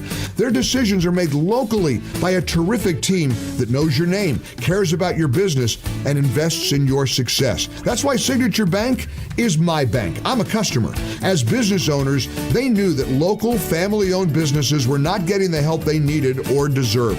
So I invite you to reach out to my friends at Signature Bank today. Write the number down. Remember this phone number, Signature Bank, 773-467-5630, and learn all about this great bank, 773-467-5630, or visit them online at signaturebank.bank. That's signaturebank.bank. Signature Bank makes commercial banking personal. Member FDIC, equal housing lender. AM 560, The Answer. Welcome back to Chicago's Morning Answer with Dan Prof. I am not Dan Prof. I am John Anthony, host of Detroit's Morning Answer and Black and White Radio. I'm doing radio 6 days a week. And stop talking about my glasses. I got poked in the eye. I got some eye problems with my right eye. So let's really quickly take these phone calls. We don't have much time, so make your point so I can move on to the next. Dan from Wisconsin. Hey, John. What's up, my brother? I haven't heard from you in a while. Yeah, I love your show on Saturdays. Thank you so much. Thank you. And I was going to tell you real quick, I know you're short time. You know this judge that just said that the National Guard can't come into Illinois? Yeah. She says it's not necessary. No, wait a minute. 39th and Kedzie, they're using vehicles as weapons to go after these ICE agents and pin them down. Yeah. And the woman's got a gun. Yeah. Doxing him. Yeah. And there's no need for these National Guard to come in. Yeah. This judge is being paid off, I think. Well, she's also a former Kim Fox protege, somebody that Kim Fox groomed too. So don't forget about that, Dan. Thanks, Dan. Thanks for the call. Let's go to Don. Don from Naperville. Hey, Don. Hey, John. How are you doing this morning? I am doing great. I'm still trying to wake up, though, my brain. I get it. So I'm listening to your conversation with the former Cook County cop, and here's what I'm wondering. You know, you're asking jurors to ask the accountability questions, you know, who, what, when, where, and why. But really, to be honest with you, a lot of times people don't know the questions to ask because they don't know the obligation of either party.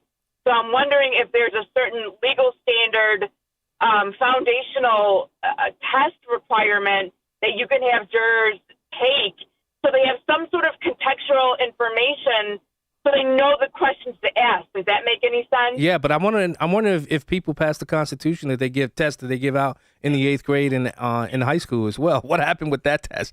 Are they still giving that test out? I don't know, Don. Yes, they are. But you know, just like in special education, when parents go to an IEP meeting, that they don't realize that the federal law is governing the protection of their student, of their child. Yeah. So a lot of times they don't know. So knowledge is power, but God gives the wisdom on how to use that knowledge. So that's really what we need. We need people like Corey to run for office. Oh, I yes. really wish he would. Yes, Corey. Both Corys.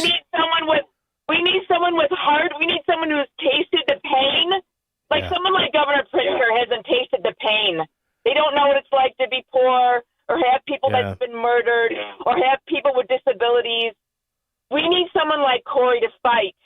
Yeah, I think Corey's too honest. We actually have good that happens. But Don, I think Corey is too honest for them, and he will speak so much truth that they take him out. That's what people look for. Yeah. That is what deep down, people are looking for people with integrity. Yes. People with integrity. That's what people really look for. I agree. And you know what? If you do what is right, if you're doing what is right, and God is for you, nothing can stand against you. That's the point. No, we have an unstoppable God. Amen. I believe that. Thanks, Don. Thanks for the call. Guys, coming up next, we talked to retired Chief of Police of Riverside, Thomas Weitzel. I mean, if you have not followed him on X, he has been on fire lately. More, we get back. Thomas Weitzel, retired Chief of Police of Riverside. We'll be right back. Good morning. It is 50 degrees in Chicago on AM 560 The Answer. I'm Stace Keene in the AM 560 newsroom.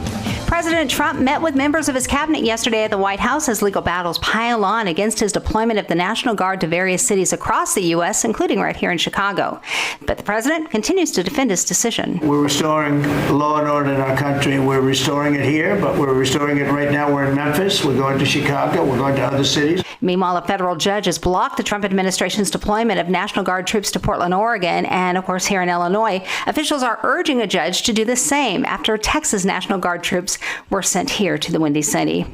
Former McDonald's restaurant CEO Michael Quinlan has passed away. Quinlan began his career at the fast food giant back in 1963 while he was attending Loyola University. Quinlan began working in the company's mailroom, making just $2 an hour, but he rose through the ranks, attending college classes at night. Michael Quinlan was 80 years old. This news update is quickly delivered to you by Quick Delivery Service. Why are you sitting in Friday traffic? Time is money. When you need your important items delivered quickly, Quick Delivery Service will be there to pick it up and take it to its destination.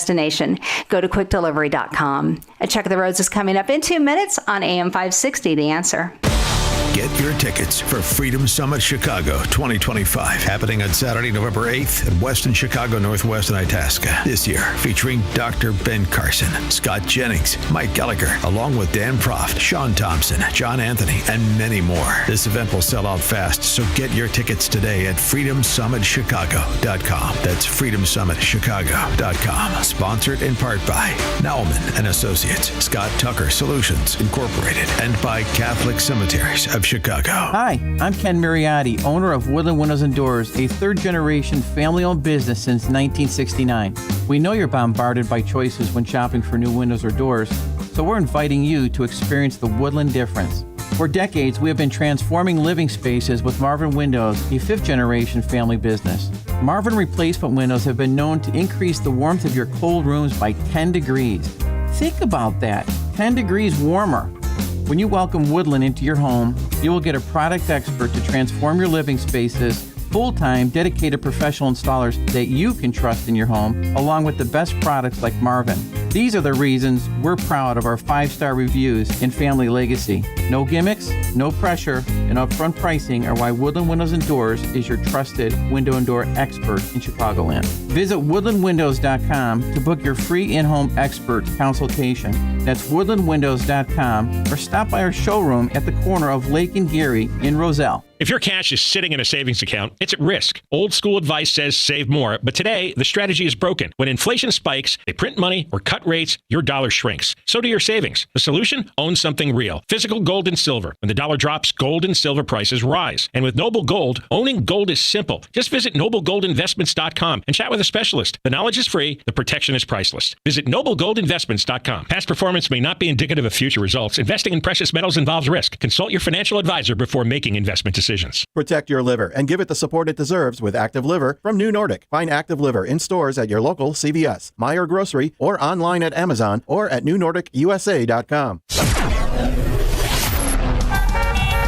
Taking a look at the roads from the Team Hochberg Traffic Center, I'm Sue Aller. Still in great shape both ways on the Eden. The Kennedy inbound from Montrose to the Burn Interchange, only 8 minutes, but outbound, watch out, there's an accident inside the Hubbard Street Tunnel. So it's stop and go back to Monroe Street. The Eisenhower slows down inbound from Wolf to the Old Post Office, 14 minutes. Outbound is also 14 minutes. Inbound Stevenson from the Tri-State to Lakeshore is 25. Outbound is 19 due to a crash, blocking the left lane right by Western Avenue to Dan Ryan. Inbound from 95th to the Burn Interchange is 19. Outbound is 11. This report is sponsored by King Hawaiian Sliders. Eli Manning reminds you there's nothing like football and King Hawaiian Sliders. There is something about those soft, fluffy, irresistible King Hawaiian Sliders that make them a winner on game day. Pick them up this weekend in the bakery or deli section of your grocery store. King Hawaiian, there's nothing like it. Chicago's Morning Answer continues next, but now a check of your forecast from the National Weather Service.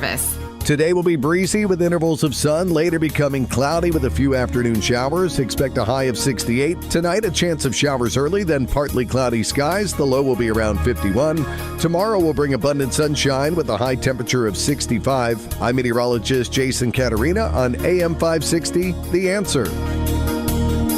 Get the latest weather, traffic, and news updates online at 560theanswer.com. Now, from the Signature Bank Studios. If you're looking for the latest news, insight into what it means, and the sharpest opinion, there's only one station in Chicago where you can turn, and it's this one. We're AM 560, The Answer. Officers respond to every single emergency in this city. The brave women and men who sign up to serve and protect this city are committed to keeping us safe. Except if it's ICE or anything Trump related. That was the mayor of Chicago, Brandon Johnson. You know, when you think about it, across this country, citizens are watching a troubling pattern unfold.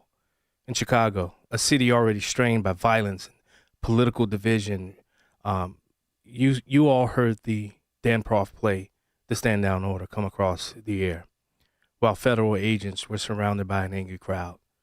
Dispatcher who saw it, I want to buy that dispatcher a drink because she tried to give these officers, the commanding officers, a way out, but they still didn't listen. Today we're joined by a good man, former and retired chief of police of Riverside, Thomas Weitzel. Thomas, Chief, welcome back to Chicago. I was going to say Detroit's more than an answer. Chicago's more than an answer. Thank you. Good morning, John. You know, you have been on fire on Twitter. I've been following you, and I'm sure the metrics are showing it's just how fire you've been. But Chief, you heard the governor. I mean, the mayor of Chicago. You've heard the radio traffic. Chief, for the people that don't know, define what a stand down order means inside a department, and what that command signals to the men and women risking their lives out on the street. Yeah, that really means don't respond. Or in the case in Chicago, not only did they initially told the officers to hold short, which means they held about 2 blocks short of the scene. Yeah. And then you're right, the dispatchers said they wanted to reiterate that. They asked them to clarify that order several times if you listen to the radio tape. And they not only did they hold up short of the scene, they did not respond with the mass amount of officers that they should have. And when they did respond, it was only per the radio traffic to investigate the traffic crash, and they sent an officer initially. So they didn't have officers respond to the attack, to federal law enforcement officers being under physical attack. They held short. I've never, ever in my 37 years had a command officer make a broadcast like that on a police radio, holding the officers back. And, you know, John, they could have responded. The Trust Act and the Sanctuary City Act does not prevent them from assisting policemen that are being physically attacked. And they are police officers. They're just federal police officers. Yeah. Because they become victims at that point of an act by, as we call, society. But you know, Chief, walk us through this, because I understand the Trust Act. I've read it through and through. I know there's a state representative, C.D. Davis-Meyer, who has introduced the bill. I know it's not going to go anywhere, but to relook at the Trust Act and see where we can go to actually make sure something like this doesn't happen. But Chief, here's my question to you. Let's say you're still the chief of police. A call like this comes out. How are you going to direct your troops to respond, especially knowing the constraints of the Trust Act, but the Trust Act having no part, truthfully, in the response of Chicago police officers going? What would you have instructed your troops to do?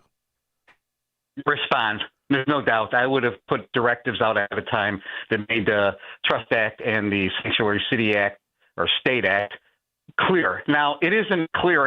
It's confusing, but it does clearly state that you can assist other law enforcement officers. And, you know, the state police is doing that at the Broadview facility, right? They're helping. So you can do that. So you have to put that message out early that if the officers are asking for assistance because they're under physical attack or being shot at or whatever the situation is, you will respond. And we'll handle it afterwards. But you have to give street officers and street supervisors the ability to do that on the spot. You can't go on the radio and tell them to find some commander in the police station or somebody sitting on to come up on the air and give you advice on what to do. You got to give the authority to the street sergeants and the street commanders to be able to go to do that. Because remember, John, as you well know, someday you're going to need help too, right? So the minute you don't help other law enforcement agencies, then they're not going to be helping you. But Chief, I think the term that I hated the most, we take care of our own. Oh, that kind of burned me up. Now, I know, I get it. What he was saying was that we take care of Chicago. But, Chief, I'm going to tell you this. I'll never forget. I was a sheriff's deputy. I was in my dream unit. I was in the cops unit. I had become a deputy to get into the cops unit. Now, this is small in comparison, but I think I would have lost my job that day because I would have responded to that, because I swore an oath to protect the citizens and those who may be travelers throughout our county. I swore an oath to protect them. Now, I remember there was we had our detective sergeant who was over us, and he wanted us to go and write tickets to parents who were picking up their kids in the pickup line, because, you know, that's part of the roadway. And I'm like, no. I said, why would I want to do that? How about I write something up? I go out and I pass it out to each one of the parents in the line, and then we come and do enforcement. No, we're gonna go and you're gonna write tickets. Well, guess what? He gave me a command to attend. I didn't show up because I told him I'm not doing it. because I don't think that's fair to the people that we are here to serve. We're the cops unit. Our job and our role is not to be that enforcement ring. We're the education wing of the police department. Well, needless to say, I got kicked out of the unit. I didn't care. I stood on principle. Where is that? I mean, how would you have responded if those cops had responded? Just basically said, you know what? Nope, we're headed there. The way I thought about getting around it was everybody show up to the traffic accident. What say you, Chief? Yeah, I agree. We're responding to the traffic accident, and we're also responding to federal agents saying they need help. I mean, let's be clear, they were calling for help. And I could not imagine standing down. And I can give you a really good example of just one of my own children who's a police officer. When I'm sure you remember, and your listeners, Uvalde, Texas school shooting, right? Yeah. So the police officers held up for 7 minutes until they went down the halls. This is all factual. And one of my sons came to me and he said, Dad, if that was me and my sergeant was telling me to hold up and I heard kids being slaughtered down the hall, I'm going. They can fire me. They can discipline me. I'm going.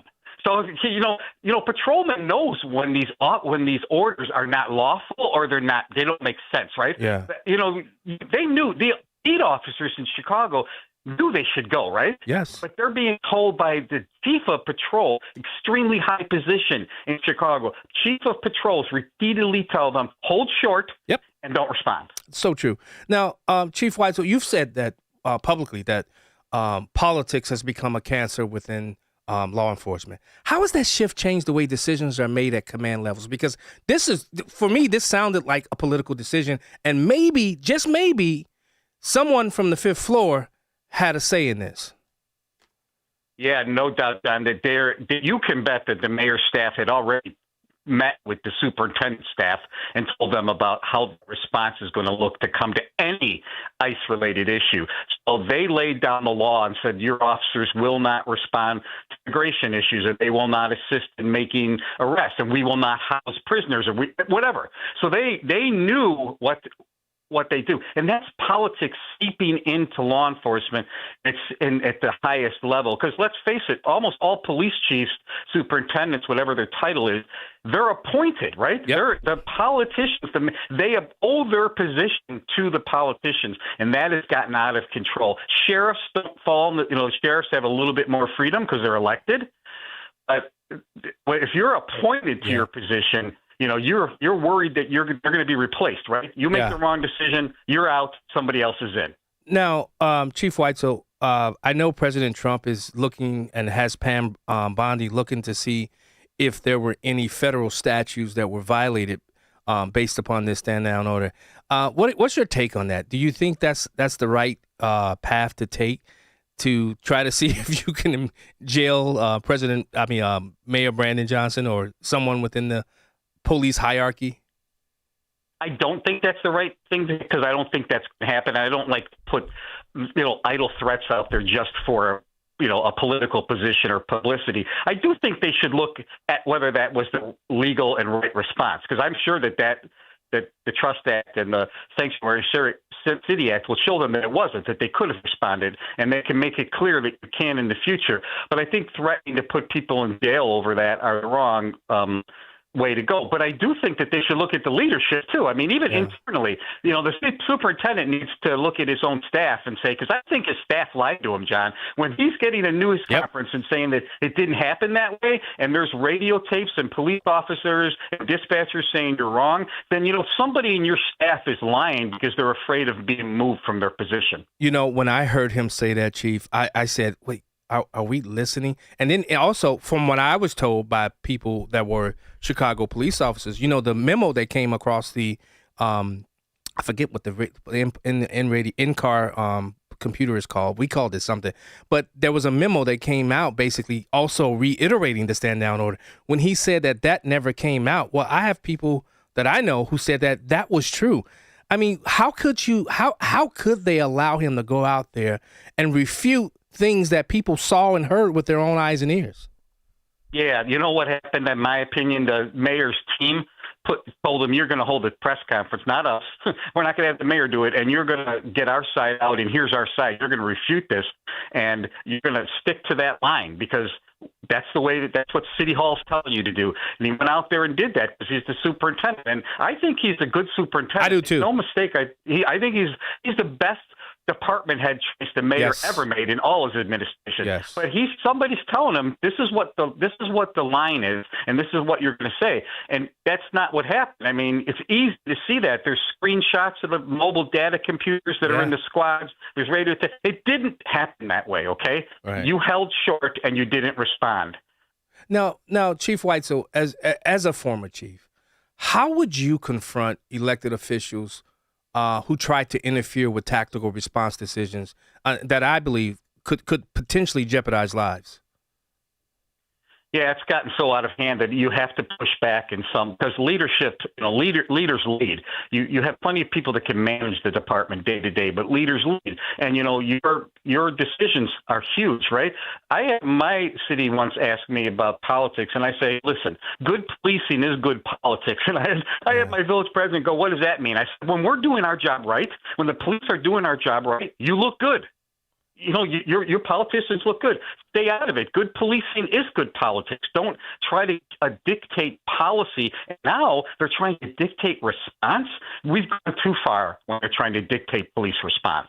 I would push back on that for sure. Do you think the current culture of social media outrage creates commanders who they how do I put this? They manage headlines instead of the mission? Yeah, there isn't a single police officer they don't want to be the next YouTube video for sure, right? And then you have everybody with social media, they can post right away. Like we said earlier, you can have snap pictures of the police dispatch screens. You can have radio tapes. So it's really out there. So they're very aware of what their decision making is going to be, and when is it going to be out there and criticized. But on the other side too, John, is something that is really is really, really important in law enforcement. And people get mad when they hear me say this, is morale. Morale is huge. And if the morale really sinks, you're in big trouble. I mean, you're as a leader, one of your main responsibilities is morale. That was definitely going to be my next question, because I know a lot of different police officers. And when you look at what the state legislative body has done to policing in this state, I mean, what they've done to the state police, what they do to cities like the city of Chicago, and even the elected officials within the city of Chicago, the no chase order and all these type of things, that affects morale. Correct, Chief Weitzel? Correct. I just saw, I don't know if you saw this, but the governor of Florida, DeSantis, just did a press release where he criticized the mayor's decisions here in Chicago. And he said, out of the 800 police officers that have come to Florida since the George Floyd murder, they've had hundreds of them from Illinois. And they're coming from Illinois seeking a state that supports policing, police officers, and as a concept of law and order. And he's dead right on that. Yeah. Chief Weitzel, here's a question, and I think I want to pose it this way. You keep hearing a lot of these cities, places like Chicago, say crime is down. Well, when you've passed bills like the Safety Act, where the crimes that you normally would report, but people are still committing and they're being released and let out, that will show that crime is that crime has dropped, correct? And I'll never forget, I had a domestic battery, literally a domestic battery. When it got to court, it got pled down to a disorderly conduct. So that domestic battery is now a disorderly conduct. And then now when you report back to the FBI, that domestic battery is gone. Now it's just a simple disorderly conduct. As somebody who used to report to the FBI, there are tricks of the trade that you can do to show that crime is lowering, because not only does the mayor, but the city hall also, I mean, the alderman and trustees want to see those numbers fall as they run for re-election. Please explain that process. Yeah, for sure. They want the crime stats to look low for property values and when they run for election, for sure. But that can work like this. I'll give you an example. Years ago, you would see police departments, especially ones that had malls, report hundreds of retail thefts. Hundreds. Not only retail thefts, they would have 500, 600. Then all of a sudden one year, there was 50. And what happened is those municipalities changed, or they made it a local ordinance. And local ordinances aren't reported to what was called the UCR, the Uniform Crime Reporting, to the FBI. So one year you'd see 600 arrests, and then the next year you'd see 60. And what happened is that's how they get around it. They changed that to they took the state charge and made it, adopted it as a local ordinance. And that happens in other crimes too, like burglaries can become a theft, battery. Yes. And you're right about pleading them down. The average citizen you go to court, and many times the cases are reduced to a crime that is not reportable. Right. And then so now these elected officials can now say crime is dropping when crime isn't actually dropping. The citizens, and this is what I don't understand, why a J.B. Pritzker, why a Brandon Johnson doesn't pick up the phone to President Trump and say, hey, can we come to the White House and let's have a conversation about what's happening in the city of Chicago, because men and women who are living through the nightmare that is happening in the city of Chicago. Hey, Jackass shows you are we over 3,000 people that have been shot? Is that the number? Over 3,000 people that have been shot in the city of Chicago? It's really, really high. And I don't know the exact number, but you're right about that. CWB Chicago's reported that there's 58 people that have been shot or dead in areas we had the shot spotter. Yeah. And they lay there. They laid there without anybody calling 911. And the mayor got rid of the shot spotter, and there's no replacement for it yet, right? They haven't got any new technology. No. So, well, it's been 1,589 people total shot, 356 total homicide. These are war numbers, Chief. Why would the electorate send back people like J.B. Pritzker or Brandon Johnson when they have to live through this? Yeah, the only reason for that is that they think they're getting something from their politicians. In this case, it'd be the Democrat politician too, that enhances their life. Like maybe, they're getting certain dollars or certain programs, but that's not happening anymore, because what you and me are talking about right now is affecting their lives daily. And many of us making these decisions, you know what? We're not living in their neighborhoods. They're living in their neighborhoods. And somehow, like, the governor and mayor are saying crime is down, everything's fine, we're safe, that's not good enough. Like, you don't live there. The mayor will tell you he lives in Chicago, but the governor doesn't. The mayor lives in Chicago with 150 bodyguards from the Chicago Police Department. So let's be realistic. So true. And they want to go after our Second Amendment rights. Chief Thomas Weitzel, we have to leave it there. Retired Chief of Police of Riverside, thanks so much for joining us on Chicago's Morning Answer. Thank you so much, John. Have a great morning. All right, you too. And he joined us on our turnkey.pro asset line. This is Chicago's Morning Answer. Your show keeps me alive during the week. There's nobody I'd rather listen to between 5 and 9 in the morning than you guys. On AM 560, The Answer. This is Alistair Begg, inviting you to sail with me next September 5th through the 12th, 2026, on the Deeper Faith Norwegian Fjords Cruise. If you've never been to this picturesque part of the world, the sights are magnificent, and the glacier-carved cliffs demonstrate the grandeur of God's creative handiwork. Throughout the journey, I'll be teaching from the Bible. Together we'll learn from the Scriptures, enjoy a week of fellowship and worship, and stop at several ports, where we'll stroll through quaint Nordic villages. This is an opportunity to explore scenes you won't soon forget, all while forming new friendships with fellow believers from around the world. Cabins are limited, so call today at 855-565-5519 or visit deeperfaithcruise.com. 855-565-5519 or visit deeperfaithcruise.com. I hope to see you on board. Book today at 560theanswer.com/deeperfaith. A large retail store just canceled a huge order, leaving MyPillow with a ton of extra MyPillows. But you know what?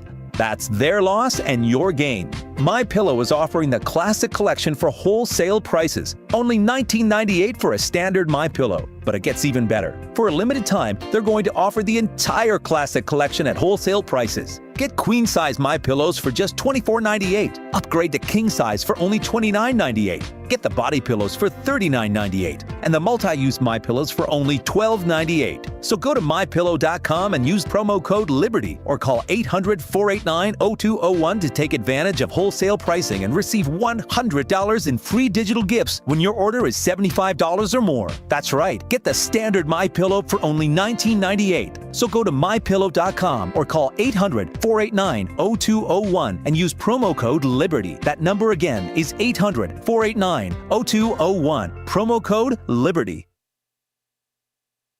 If you're looking for the latest news, insight into what it means, and the sharpest opinion, there's only one station in Chicago where you can turn, and it's this one. We're AM 560, The Answer. Salem News Channel is America's fastest growing conservative TV network. It's an absolute crazy day. Home to the largest lineup of free speech champions anywhere. Delivering in-depth insight and unapologetic opinion on today's biggest news stories. Americans aren't going to put up with this anymore. SNC brings you the news that matters, told with integrity and clarity. Watch Salem News Channel free 24/7 on your television. Stream now on Pluto TV. News, opinion, insight. This is AM 560, The Answer. WIND, Chicago. Streaming at 560theanswer.com on the AM 560 mobile app, or tell your smart speaker to play The Answer Chicago. Hamas is on the clock. I'm Dave Anthony. Fox News' 72-hour window to release the remaining hostages opened earlier this morning when the Israeli troops completed their pullback to a predetermined line in Gaza. 20 of the 48 hostages Hamas still holds are believed to be alive, including Omri Moran. His brother-in-law Moshe tells Fox, "We're so grateful that the president, the peace president, has achieved what people thought was impossible." And President Trump plans a trip to Israel in the next few days. Some Trump supporters have been clamoring for the president to win the Nobel Peace Prize for brokering that Gaza deal. And yesterday he said They gave it to Obama for doing absolutely nothing but destroying our country. Well, President Obama did win in the first year of his first term, but this morning the prize went to someone else, not Trump. The White House communications director just posted on X, the Nobel Committee has proved they play politics over peace. So who won? Maria Corina Machado, a Venezuelan opposition activist living in hiding. She told Fox last month, "There are more than 800 political prisoners that are under the horrible conditions, inhumane conditions. They have been tortured. They have been hurt. Everybody that raises their voice here in Venezuela is threatened." President Trump's National Guard deployment to suburban Chicago blocked by a federal judge days after a similar ruling in Portland, Oregon, where he also wants troops to protect immigration agents after anti-ICE protests. Judge April M. Perry says deploying troops anywhere in the state would, quote, only add fuel to the fire. The temporary restraining order comes after some local and state officials sued the Trump administration over the troops' deployment. They called it a, quote, unconstitutional invasion. Fox's Christina Coleman. New York Attorney General Letitia James has been indicted, charged with mortgage fraud. The Democrats' reaction? This is nothing more than a continuation of the president's desperate weaponization of our justice system. Last year, James won a civil fraud case against then-candidate Trump, but the massive fine as punishment was overturned on appeal. America's listening to Fox News. Good morning. It is 49 degrees in Chicago on AM 560 The Answer. I'm Stace Keene in the AM 560 newsroom. A Chicago district judge has temporarily blocked the Trump administration's National Guard deployment here in our city, even as troops are already on the ground. Fox's Garrett Tenney reports. Based on this ruling, the National Guard will have to stand down less than 24 hours after arriving and being deployed to the Chicago area. Federal Judge April Perry explained her decision in part, saying, quote, "I have found no credible evidence that there is a danger of rebellion in the state of Illinois." Throughout the hearing, Perry tried to drill down exactly what National Guard troops will be doing during their deployment, and Justice Department attorneys repeatedly could not answer her in any sort of detail. Perry, a Biden appointee, also questioned the credibility of the administration's claims the Guard is needed because of violent protest at the Broadview ICE facility, asking, what if DHS folks are not tethered to reality in their assessment of events? Border Patrol says despite the ruling, Operation Midway Blitz will not be slowing down. The Justice Department plans to appeal. 3 people are dead this morning following an apartment fire early yesterday. According to reports, that blaze began around 1:45 a.m. at an apartment complex located at the southwest corner of Rockwell Street and Greenleaf Avenue. Approximately 100 firefighters were on the scene battling the blaze. According to officials, stairways in the building caught fire, leaving residents to jump out of the burning building. Officials say at least 2 residents were critically injured after they leapt from their windows. The cause of the fire is currently under investigation. News is a service of Fox Valley Coins in Naperville. Easy to get to off of I-88 on Route 59 in Naperville. Family-owned integrity since 1981. FoxValleyCoins.com. A check of the roads coming up in 2 minutes on AM 560, The Answer. Mike Gallagher reflects on 2 years of war. It's a complicated issue. I'm not pretending it's not. I get that it's complicated for some, but ultimately there is a clarity that we all ought to possess, that if Israel put down their arms today, they'd be obliterated. If the Palestinians put down their arms, there would be peace in the Middle East. You know it, and I know it. The Mike Gallagher Show, weekdays at 9 on AM 560. The Answer. If you're one of the millions of Americans behind on your taxes, if you're afraid to open your mail because IRS collection letters could be coming, listen carefully. The IRS is cracking down, taking paychecks, freezing bank accounts, revoking passports. That's a fact. But here's what most people don't know. There are official tax relief programs designed to help struggling taxpayers. Programs that could save you thousands if you qualify. No one knows these programs better than the experts at Optima Tax Relief. Optima's award-winning team will fight to protect your paycheck, your passport, and your property. Their tax attorneys and licensed tax professionals will work tirelessly to get you the best deal possible with the IRS. Every day, penalties and interest keep piling up, so don't wait. Call Optima now for a free consultation. Call 800-965-1433. 800-965-1433. 800-965-1433. Optima Tax Relief. Some restrictions apply. For complete details, please visit OptimaTaxRelief.com. I'm Ed Evans, CEO of Consumer Cellular.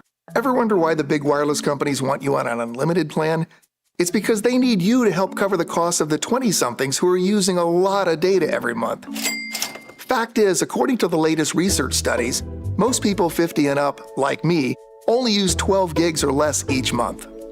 Don't get bamboozled by big wireless. At Consumer Cellular, pick what suits your needs, whether it's 1 gig, 5, 10, or unlimited. The point is, pay for exactly what you need and nothing more. We use the same towers as the big guys, but since we don't own and maintain them, we can pass the savings on to you.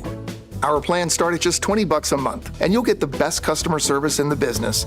I want to invite you to join the millions of people who choose something better than big wireless, because if you're not using all that data, you're probably getting used.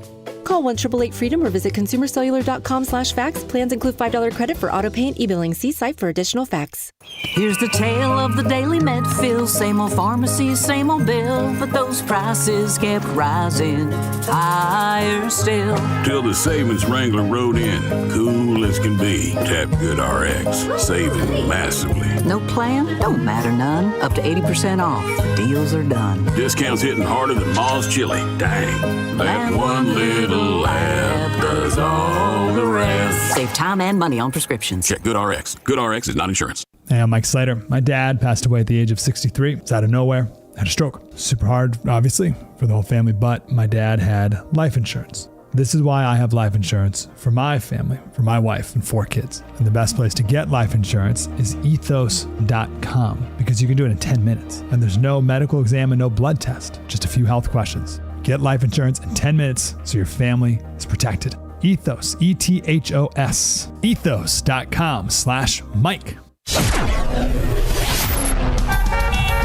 Taking a look at the roads from the Team Hochberg Traffic Center, I'm Sue Aller. Still doing really well on the Eden both ways. Inbound from Lake Cook to Montrose is 15, outbound is 14. The Kennedy inbound from Montrose to the Byrne interchange, 10 minutes. Outbound is 15, but a crash cleared on the outbound side inside the Hubbard Street Tunnel. The Eisenhower inbound from Wolf to the Old Post Office is 19, outbound is 18. Inbound Stevenson, very slow from the Tri-State to Lakeshore, 38 minutes. Outbound is 23. Another collision congestion has been cleared by Western Avenue, and the Dan Ryan inbound from 95th to the Burn interchange is 19, outbound is 11. Now, we do have some major streets already closed for Sunday's Chicago's Marathon, and that includes Columbus Drive, Michigan Avenue, Jackson, and Monroe. So just keep that in mind as you make your way about today. This report is a service of Air Right Heating Cooling. Chicago's Morning Answer continues next, but now a check of your forecast from the National Weather Service. Today will be breezy with intervals of sun, later becoming cloudy with a few afternoon showers. Expect a high of 68. Tonight, a chance of showers early, then partly cloudy skies. The low will be around 51.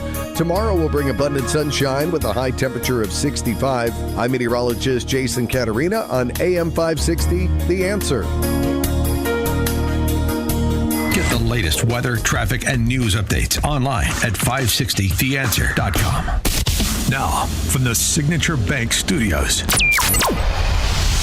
this is Chicago's Morning Answer with Dan Proft on AM 560, The Answer.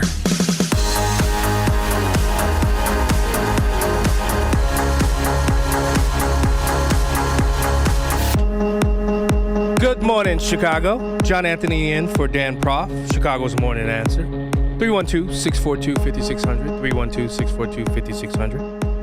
You know, I'm really excited about our next guest. I can't believe we made it through 2 hours. This is, if you didn't listen at the beginning of the show, this is my first time doing the Morning Answer all by my lonesome.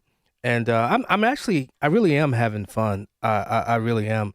Chief Weitzel is always a good guest, but our next guest, he's the publisher of The Hayride, senior editor at the American Spectator, and author of Racism, Revenge, and Ruin, From Hell March with Love, and Blockbuster. Guys, welcome my good friend, Scott McKay. Scott, welcome to Chicago's Morning Answer. Howdy, John. How's it going? I'm all right. You know, I miss you. I feel like Stephen Colbert when he was talking to Obama. We miss you. I miss you, my brother. I haven't talked to you in a while. Yeah, it's been some time. Yeah, it is. Now, you wrote an article, The Moral Divide, It's Good versus Evil. Now, Scott, you write that the battle for America's soul has always been good versus evil.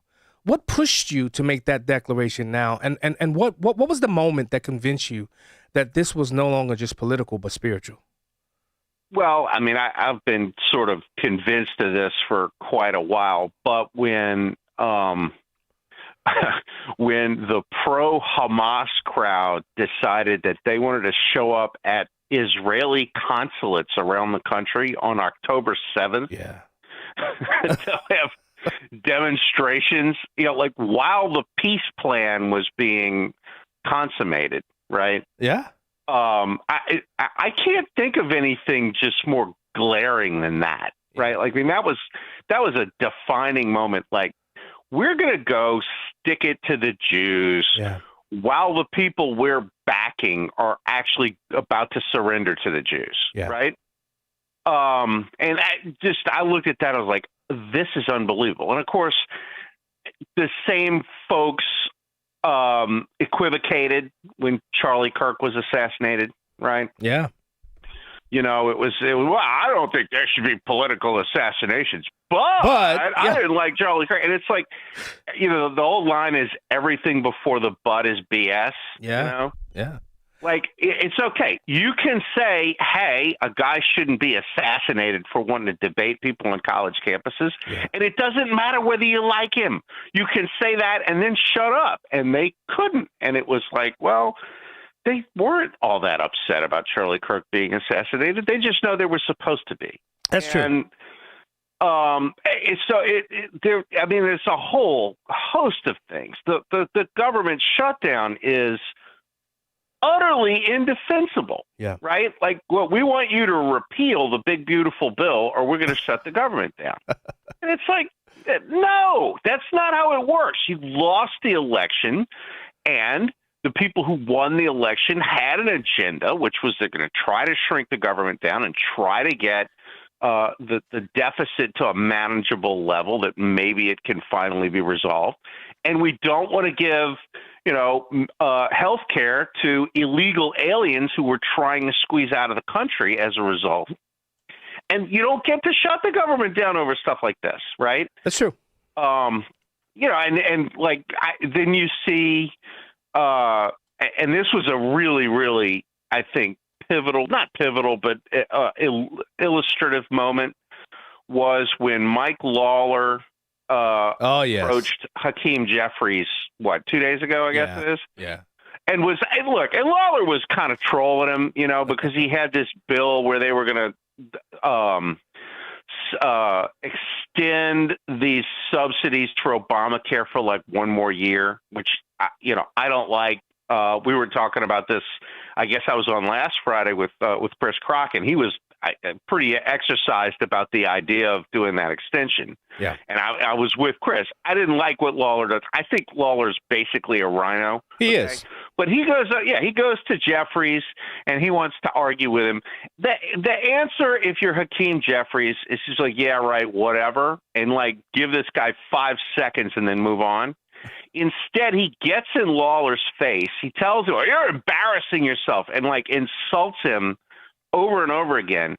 And it's really obvious what he's doing. He's trying to get Lawler to like take a poke at him so that he looks bad. Yeah. Right. And it was an utter failure. And so everybody, is like looking at Hakeem Jeffries saying, what a meltdown.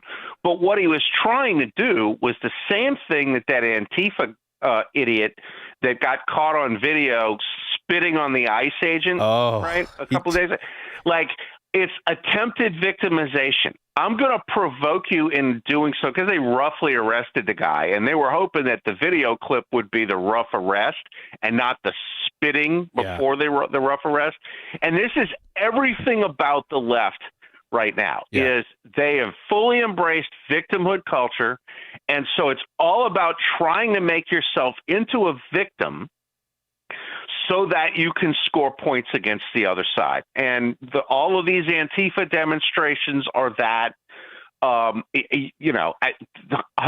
is that, right? We're going to go do a widespread atrocity, a terrorist attack, and then we're going to retreat behind hospitals and schools and hide among women and children so that when you come to get us, you're going to end up killing women and children, and we can hold them up as martyrs to your cruelty. And it's like, where this ends is abject chaos and slaughter, because at some point, nobody respects the women and children anymore. That's so true. Because you can't, right? Like, it's like, no, I got to win this war. And if you're going to make me kill women and children in order to win it, that's on you, not me.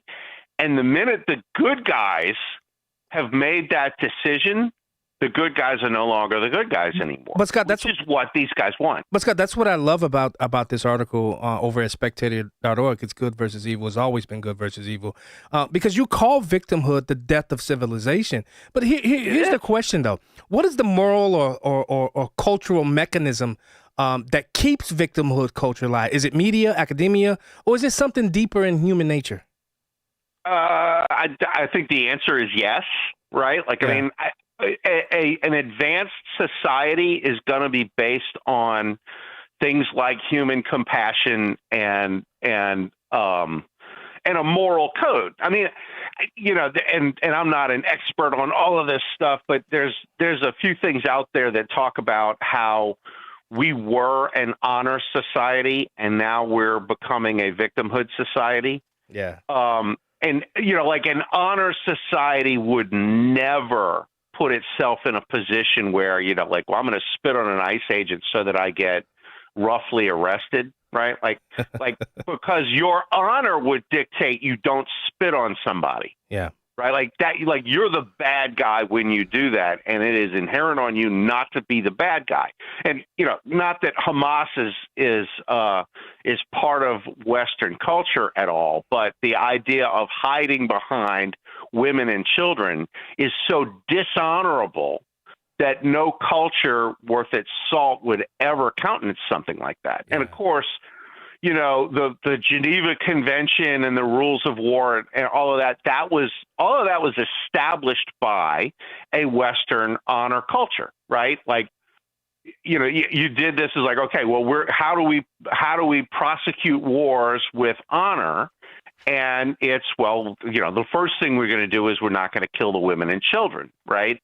And so we're imposing those rules on people who never signed on to any of it. And, the death of civilization is when we give up on our rules in order to deal with the exigencies of someone who doesn't subscribe to them at all, right? Well, and practically that's kind of what you have to do, but it assails your honor. Yeah.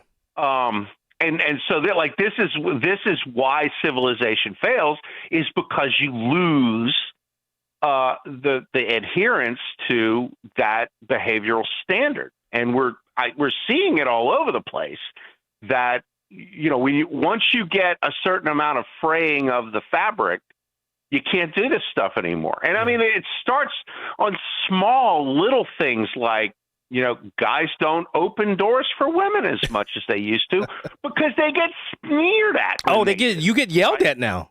I can open the door myself. I mean, so it's like, you ask, like, you get to a door and you ask a woman, are you a feminist? And then they go, well, yeah. It's like, okay, well, open the damn door yourself. Because, I mean, like, who wants to get yelled at? And the true honor society is, I'm going to open this door for you even if you yell at me.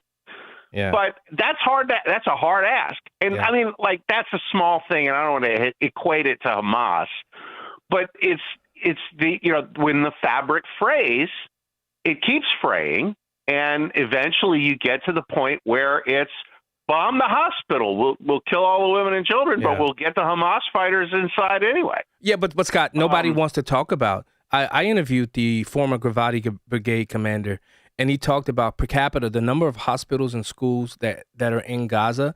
He said I forget the number, but it was an outrageous number. They have the most hospitals and schools because why? That's where they store a lot of their weaponry, and that's where their base of attacks are from. So that when Israel responds, guess what they're responding to hit? A hospital or school, which Hamas has built and they're using to attack Israel. That's the true matter of what's happening over there, right?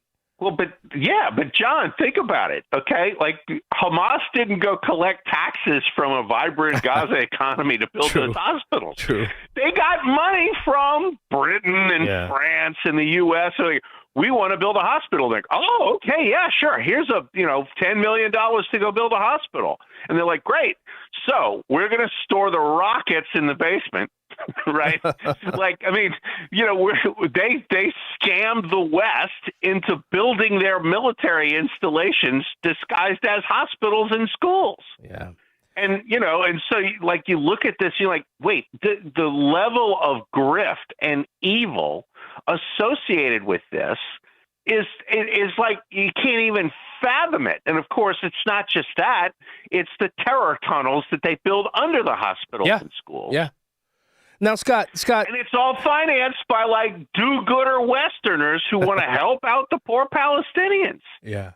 Now, Scott, did you come up with Timu Obama? I know.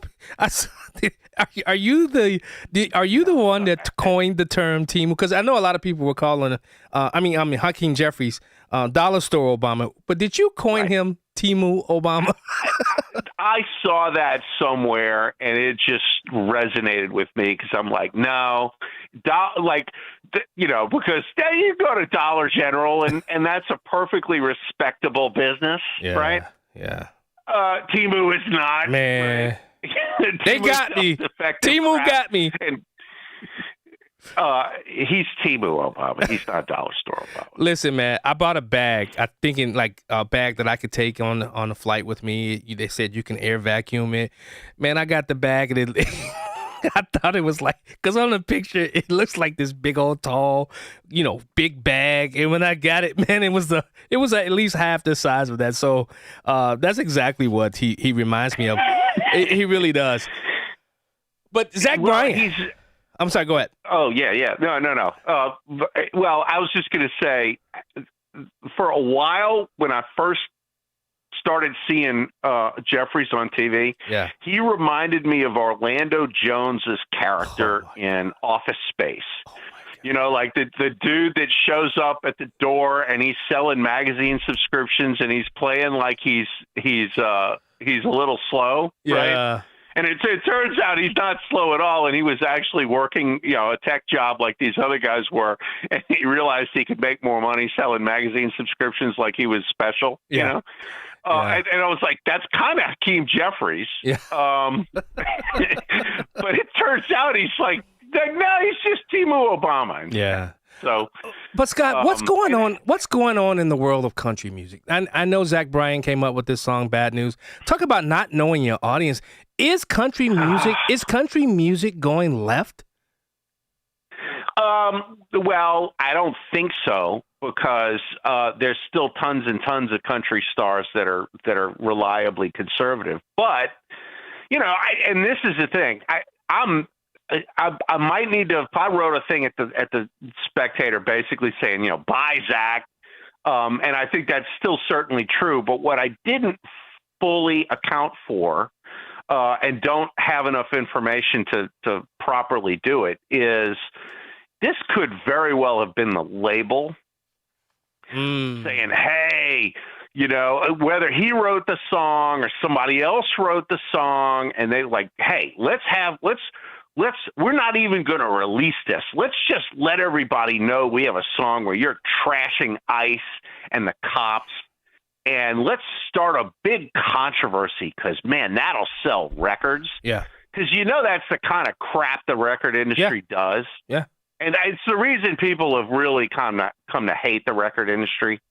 We'll sell records using a controversy, and then we'll release the song later, and then it'll have the second or the third or fourth verses or whatever. We'll talk about left-wing stuff that people don't like, and then the conservatives we could bring back in because they're all Zach's fans, but we'll have attracted a bunch of lefties to be Zach's fans.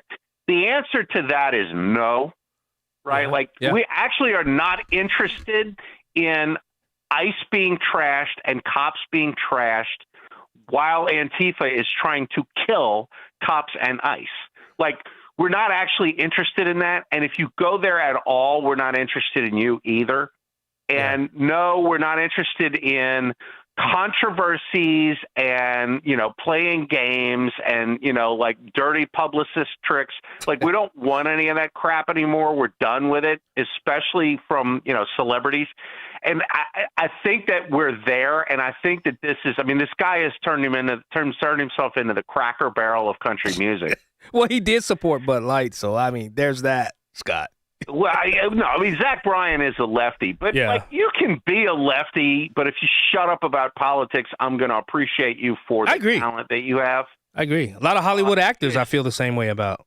Yeah, just don't put it in my face, because I don't actually want to talk about politics all day long. I agree. And if you respect that, your opinions are your opinions. But if the minute you start saying, well, no, actually, I'm a social commentator too, it's like, oh, okay, well, let's evaluate you on that basis. And then the answer is, nope, your takes suck. And now I'm not interested in you as an entertainer either.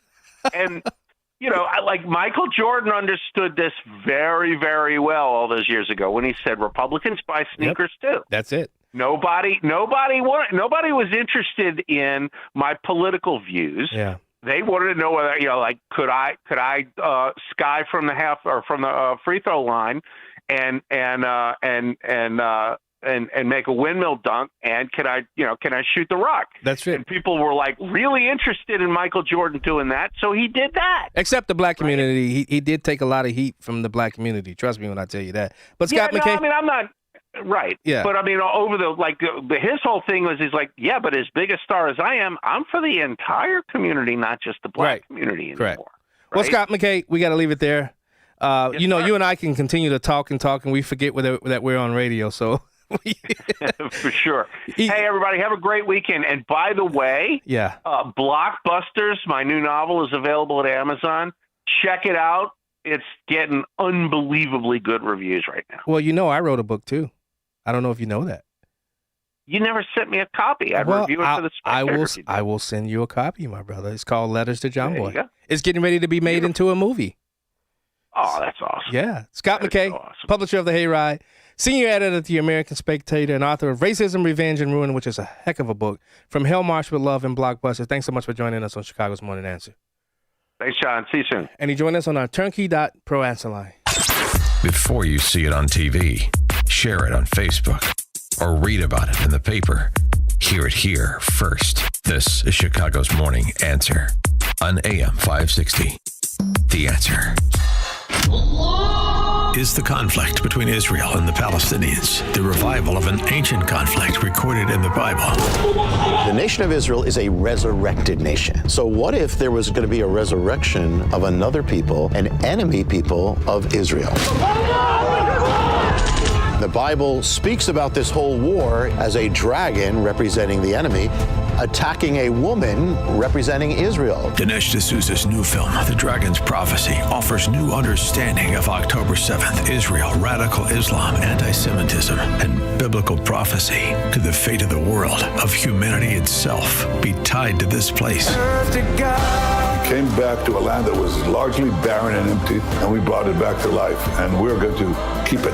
The dragon will not prevail. The Dragon's Prophecy, based on Jonathan Cahn's international bestseller. Watch it now or buy the DVD at salemnow.com. That's salemnow.com.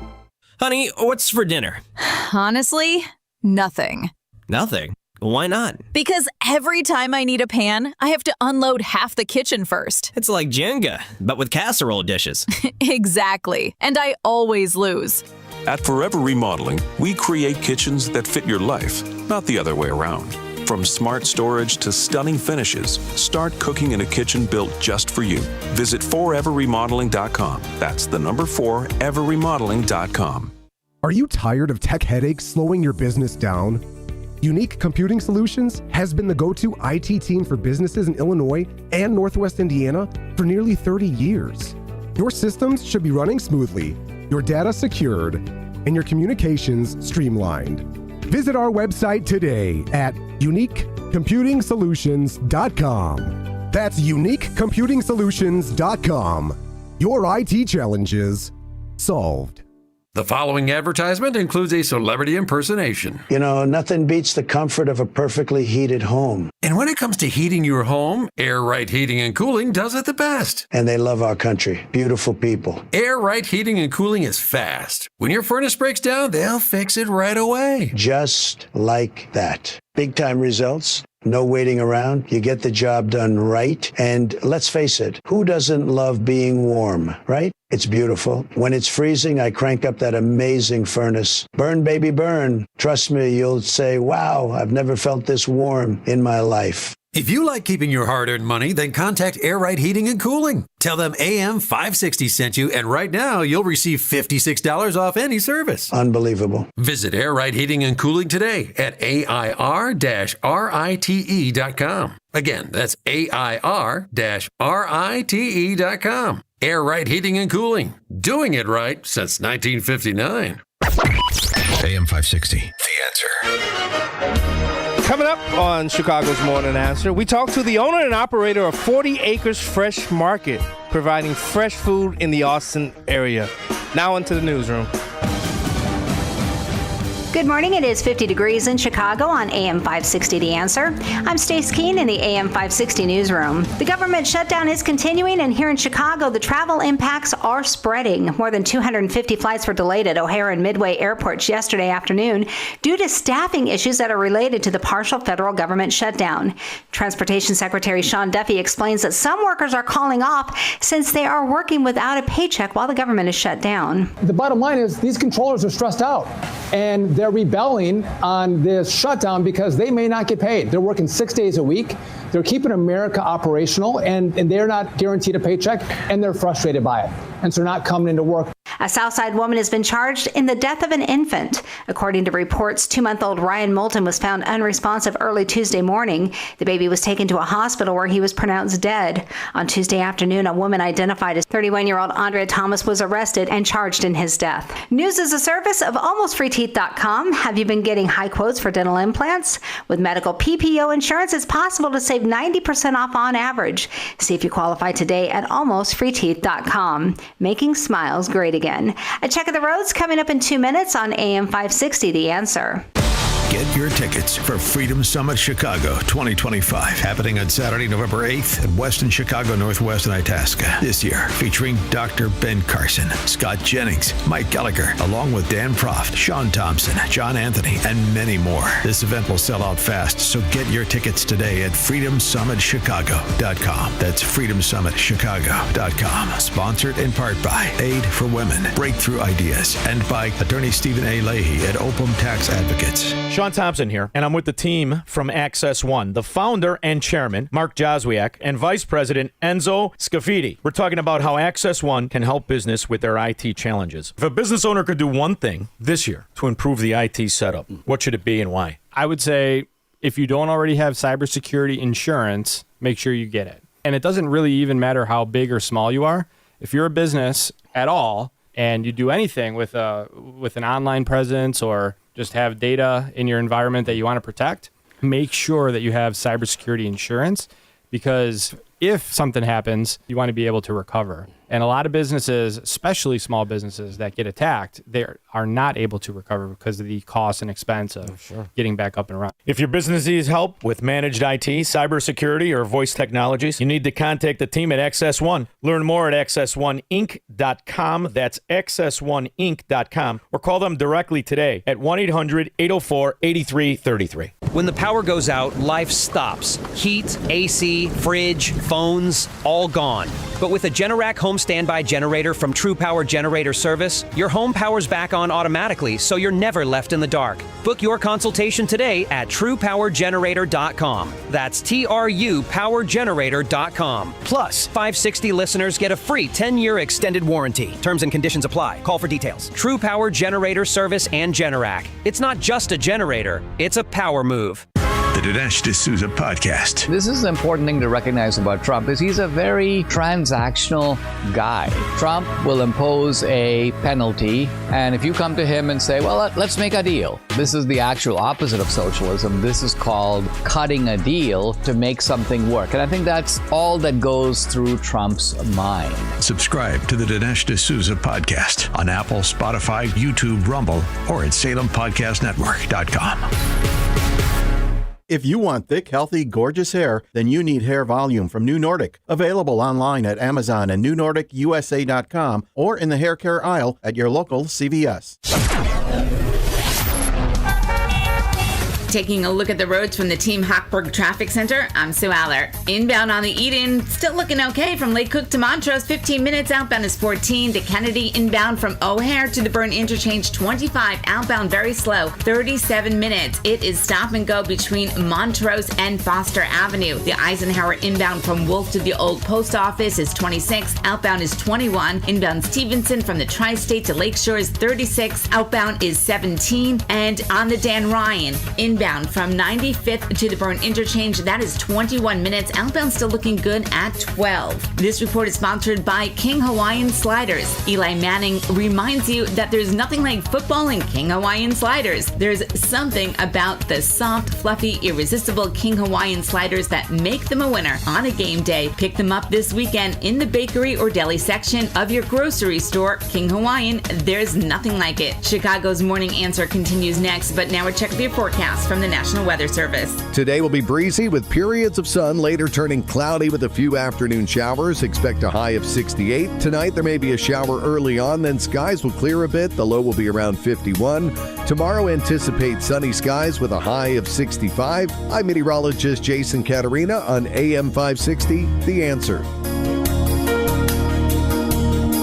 Get the latest weather, traffic, and news updates online at 560theanswer.com. Now, from the Signature Bank Studios. If you're looking for the latest news, insight into what it means, and the sharpest opinion, there's only one station in Chicago where you can turn, and it's this one. We're AM 560, The Answer. Welcome back to Chicago's Morning Answer with Dan Proft. Dan Proft is out. I'm John Anthony filling in for Dan Proft. Host of Detroit's Morning Answer and Black and White Radio, heard every Saturday right here on these airways from 4 to 7 p.m. You know, one of the things that I love to do, not only on Black and White, but also on Detroit's Morning Answer, is tell the stories that are out there of people that are really, really doing great and good in their neighborhoods. I love to bring out and expose people because it's not done enough, especially on conservative radio.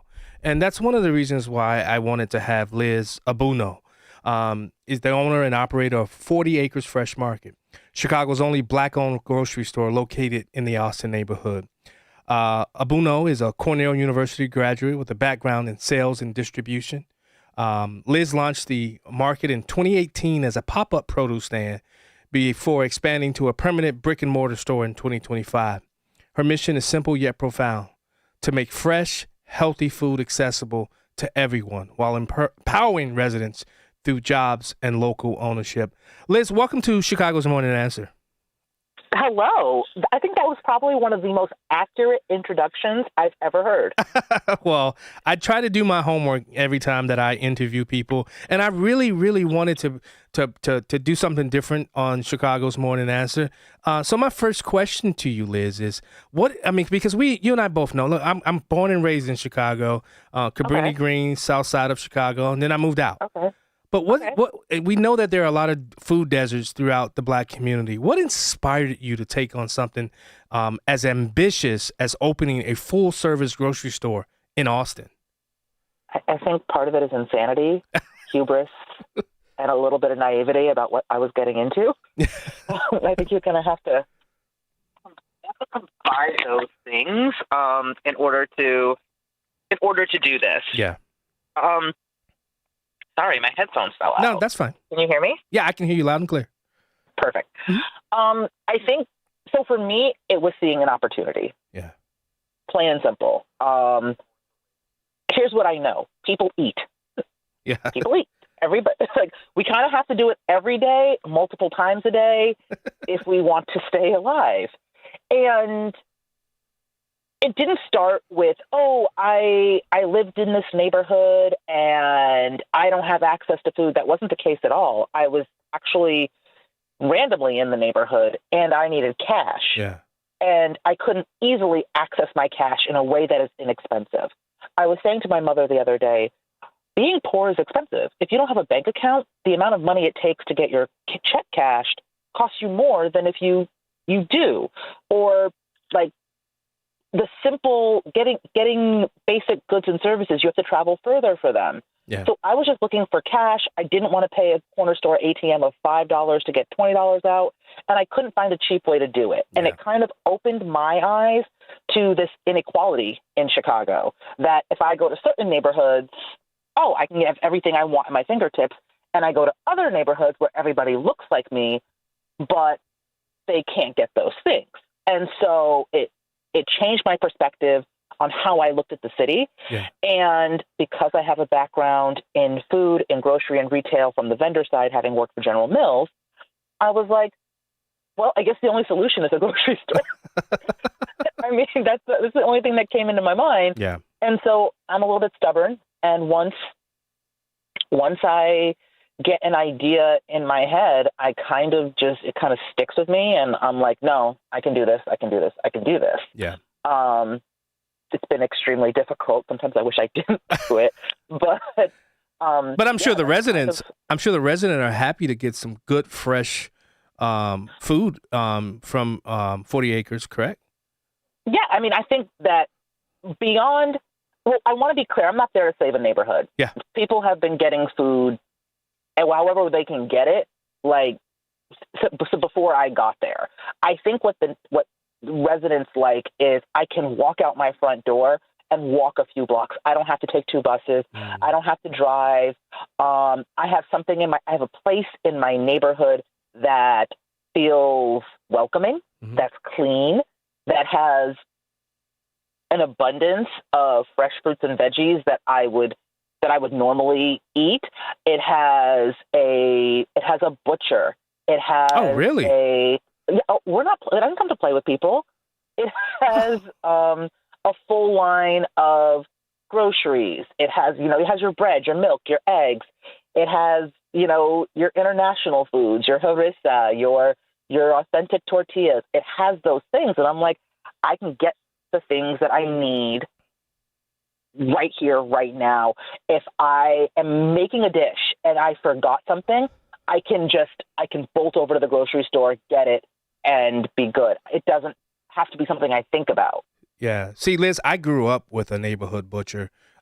We had our neighborhood butcher, Miss Mac's store, right on 88th and Low. And we would always, I mean, literally, it was a block and not even a block away from where I grew up. And I love the neighborhood butcher. But you've said, and I love this, you said that you're not a non-for-profit, but a for-profit business that serves the community. Why is that distinction so clear? So important, I should say.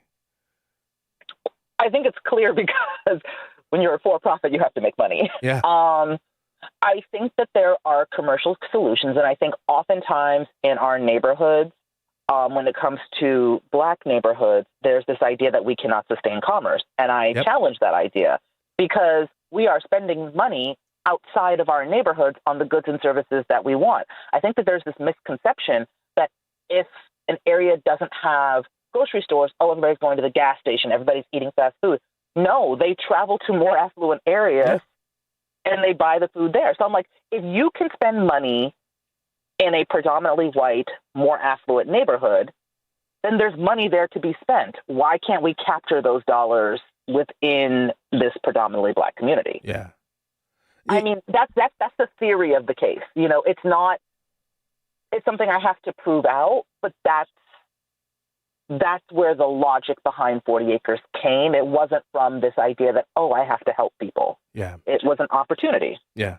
You know, what would you say were the toughest challenges you face in bringing this vision to life? Because I know those big grocers, they tend to come and try to crush the little small mom and pop. They don't want that competition. What were some of the toughest challenges you faced? Nobody's thinking about me right now. And that's good. I think I just put you on the radar then. What are you saying, huh? I don't know. I don't know how many people listen to you. Oh, it's a lot of people. Well, it's not my show. It's not my show, but I'm just filling in, and Dan Prof has a huge listening audience. Oh, okay. I mean, I think the challenges were not knowing what I didn't know. Yeah. I think there's challenges with funding. We've got very blessed with the funding environment that we came into in 2018. Not actually 2018, but coming in 2018, being able to establish a proof of concept first with like the pop-up markets, and then starting in 2019, all of these funding options just started becoming open that were normally just open for like nonprofits, but were open to small business because people were starting to focus on, food access. How do we get commercially viable food access sustained in these neighborhoods? So there was the Healthy Food Financing Initiative. There was the American Heart Association had the Social Impact Fund. There was funding through COVID, there was funding through the Biden administration, funding through when J.B. Pritzker came into Illinois, he did the minority-owned business grant that we got. So there was a very specific funding environment at a very specific time that we were able to take advantage of in order to fund this. But that's a lot of work. I think one of the things I didn't really understand before starting was just the people management, labor. When they say human resources, people are humans, and you're dealing with human issues, whether that be they're sick, they're taking care of sick family, they're going through a breakup with their boyfriend and they're bringing that stuff to work. Like, you managing people, developing people, finding what motivates people, getting people all on the same page and following processes. Also, like the accountability and discipline systems within, having to fire people. Like, all of that stuff has been very, very difficult as you learn it along the way. And then with the store being open, it's a really simple thing. Yeah. It is, how do you get people through the store? How do you get them to their store, and how do you get them buying enough to keep you open? Yeah. And you know what, Liz, one of the things that you hear a lot, especially in Black communities, one of the reasons why a lot of like the Targets, I remember also growing up with the Serta Savers and things of that like that. One of the reasons why they say they have to close their stores is because a lot of the theft, the shoplifting. Is that something you deal with? No. Yeah. No. The amount of theft I have dealt with in the business since I started in 2018 has been infinitesimal. Wow. Whether it be at pop-up markets, produce stands, delivery service, there have been people who we missed that their payment didn't go through and we delivered to them anyway. I can count on two hands in 7 years. No, wait. So since 2020, how many people have actually stiffed us on a bill? Yeah. Like I'm not saying theft doesn't happen. It's Correct. retail. And I think that we act like theft in retail is only in our neighborhoods. It is everywhere. But there's a saying in retail, sales cures all. That's true. And theft makes issues with sales worse, but I've never seen it completely wipe out a successful, profitable business. Because theft is how they calculate it as a percentage of revenue. So the higher the revenue goes, the smaller that shrink number goes. Okay. And so here's why I dispute a lot of this, is because the phenomenon of quote unquote food deserts is a recent one. It is not something that has always been, because let's be clear, the neighborhood demographics haven't changed in the last 30 to 40 years. These have been predominantly black neighborhoods. They have been low income. They have had higher rates of crime. And they used to have grocery stores. And those grocery stores were there for years and years and years. So how are you running unprofitably for 20 years if it's the same environment? It's the same environment. And so there was an article in The Atlantic about rural and urban food deserts, and that it's not for the reasons people think they are. Yeah. There was a lot of policy shift during the Reagan administration and deregulation that really pushed out those smaller mom and pop stores. It allowed for buying discrimination, which made Walmart super, super cheap, and your neighborhood grocer couldn't get those same prices. That is so true. So, yeah, I challenge and I push back against it's all because they're criminals and they're stealing. And another thing, if we are buying food outside of our community, how come that, and we're the problem? Why isn't the huge rates of theft showing up at the stores outside of our community where we shop? Well, I think a lot of that has to do with the Safety Act too, and how they now, $1,000 now is the threshold. Now, I'm a former legislator and a former police officer as well. So, and I did a lot of criminal justice reform measures.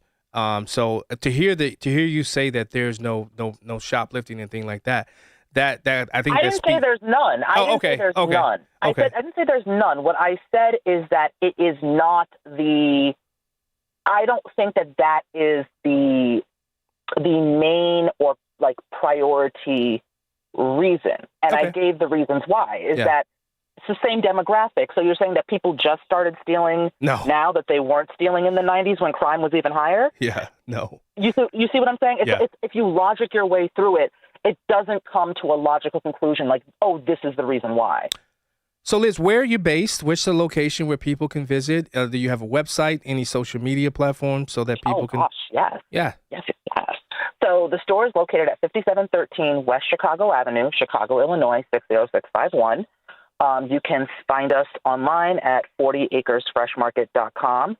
That is the word 40, not the number, FORTY, acresfreshmarket.com.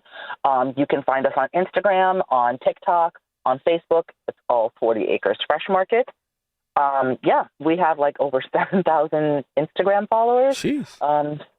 So we've been at this for a while. Yeah. Before the store opened, we had over 5,000 Instagram followers. So I've been building this and building a customer base and a following for years. Now, that's not far from Narragansett, right? That's not far from Narragansett, right? Is that where it's at? Somewhere around there? No. So it's Chicago Avenue, which is south of North Avenue, and Narragansett is even further north than North Avenue. That's right. So we're further south. So we're in the central part of the Austin neighborhood, right in the middle. I know exactly where you're at. Chicago Avenue. Yeah.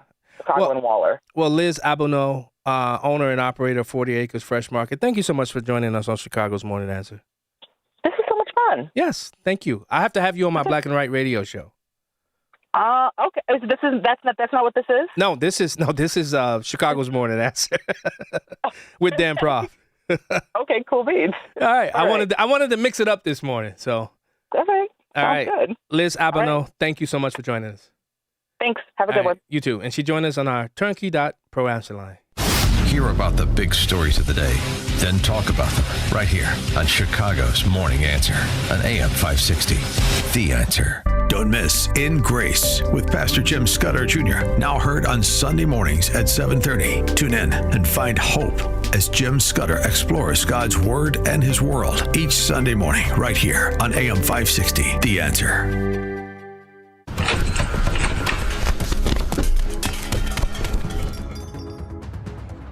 They took everything. Our equipment, our supplies, it's all gone. It's devastating. Every order is going to be delayed for months, and our customers are going to find someone else. I don't know if we'll ever recover from this. We're already getting calls from clients checking on their orders. Who knows how long it will take to get back on our feet? What were we thinking not upgrading our security?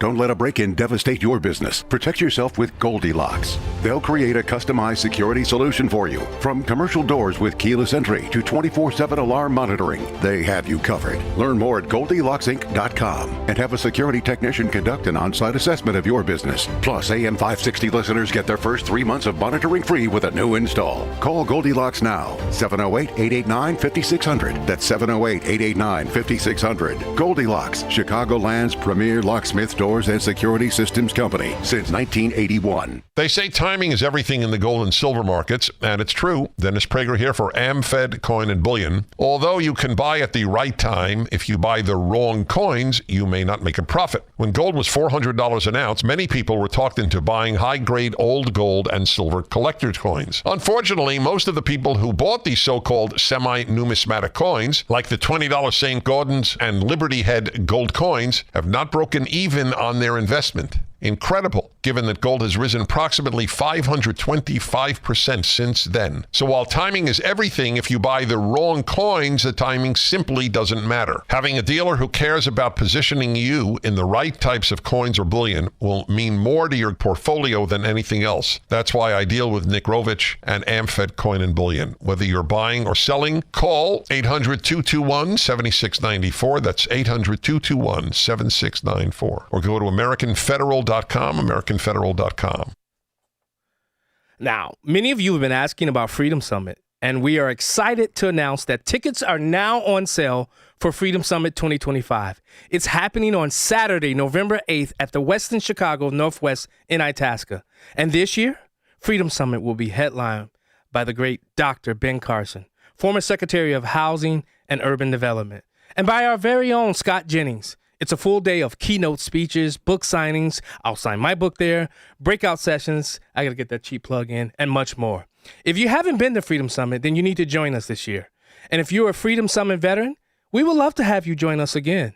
This event sells out every year, so get your tickets now.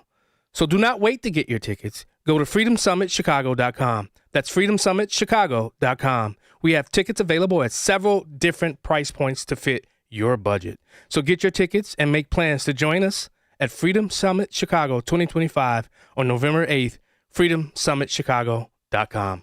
I'm not going to tell you what to do with your money. You're an adult, right? But you should know, gold has increased over 80% in the past 2 years. Yeah, 80%. So if you think stuffing money under your mattress or riding the roller coaster of Wall Street is your retirement plan, well, I wouldn't want to be banking on that strategy. It's time to diversify your savings and retirement assets into physical metals like gold and silver. That's where Advantage Gold comes in. When you call 800-741-GOLD, we'll send you a free gold kit that explains how rolling over your IRA or 401k into gold could not only supercharge your retirement, but maybe even help preserve your sanity. And let's be real, when's the last time you ever heard someone say, "Hey, sell all your gold"? Exactly, never. The number's simple, 800-741-4653. And if you can spell, even better, that's 800-741-GOLD. Always consult with your financial advisor before investing. Call 800-741-GOLD. Signature Bank is Chicago's fastest growing independently owned business bank, a bank where relationships still matter. Signature Bank knows your name and your story. I'm Dan Proft, and I know this because Signature Bank is my business bank. Anthony and John here from Bionic Auto Parts, proud clients of Signature Bank. We deliver high-quality, recycled, and remanufactured auto parts to Chicago and Milwaukee. Our mission is simple: provide parts safely, reliably, with great customer satisfaction. We process over 350 vehicles a month. With big banks, everything took forever. Layers of approvals and endless delays. At Signature Bank, one call got it done. Whether it's lending, deposits, or treasury management, they deliver fast. Signature Bank made us feel like family. That's a partnership we deeply appreciate. Signature Bank helps local businesses succeed. Want to learn how Signature Bank can help turn your business vision into reality? Call Signature Bank at 773-467-5600 or visit signaturebank.bank. Member FDIC, Equal Housing Lender. Bad decisions limit future options. Make enough bad decisions and you'll destroy your life. Listen to The Flot Line with Rick Hughes this Sunday morning at 7. The Flot Line describes a main line of resistance in your soul built on God's Word. Listen this Sunday for inspiration, motivation, education, all without manipulation. That's The Flot Line with Rick Hughes this Sunday morning at 7 on AM 560. The Answer. Hello, this is Alistair Begg. In September of 2026, I'll be teaching the Bible as we cruise through the Norwegian fjords. I'd love for you to join me. Call 855-565-5519 or visit deeperfaithcruise.com. Salem News Channel is America's fastest growing conservative TV network. It's an absolute crazy day. Home to the largest lineup of free speech champions anywhere. Delivering in-depth insight and unapologetic opinion on today's biggest news stories. Americans aren't going to put up with this anymore. SNC brings you the news that matters, told with integrity and clarity. Watch Salem News Channel free 24/7 on your television. Stream now on Pluto TV. News, opinion, insight. This is AM 560, The Answer. WIND, Chicago. Streaming at 560theanswer.com on the AM 560 mobile app or tell your smart speaker to play The Answer Chicago.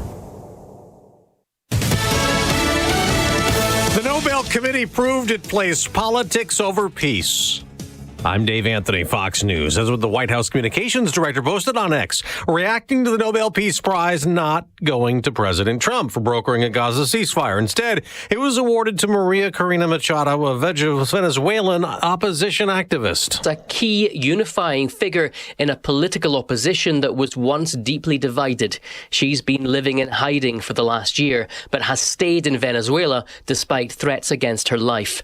Machado wanted to run for president against Nicolas Maduro, but she was disqualified, seen as just one example of widespread government repression. Fox's Jonathan Savage. As for Gaza, earlier this morning, Israeli troops pulled back to a predetermined line, opening a 72-hour window for Hamas to release all the remaining hostages, 20 of the 48 believed to be alive, as Palestinians move back to Gaza City in a big exodus. Walking along a main seaside route along the Mediterranean, heading north towards Gaza City, many of them on foot, for a number of different reasons, either too poor to own a car, the fact that their cars could have been destroyed in the war, but also their cars could have been confiscated by Hamas during the war. That happened quite a bit. And finally, a lot of the roads so badly damaged after 2 years of fighting, on foot is the only way to travel. Fox's Steve Harrigan in Tel Aviv. President Trump will travel to Israel in the coming days. Next hour, he'll go to Walter Reed Medical Center for a health checkup. Hundreds of thousands of federal workers are off the job a 10th straight day, while those deemed essential keep working without pay and will have to through at least Tuesday. That's when the Senate may vote next as a fight over funding continues. House Speaker Mike Johnson blames Democrats and tells Fox, "You know, I'm a very patient guy, but I have had it with these people. They're playing games with real people's lives." But the Senate's Minority Leader Chuck Schumer says it's Johnson's fault as Democrats demand health care provisions in the bill. People will go bankrupt. People will get sick. People will die.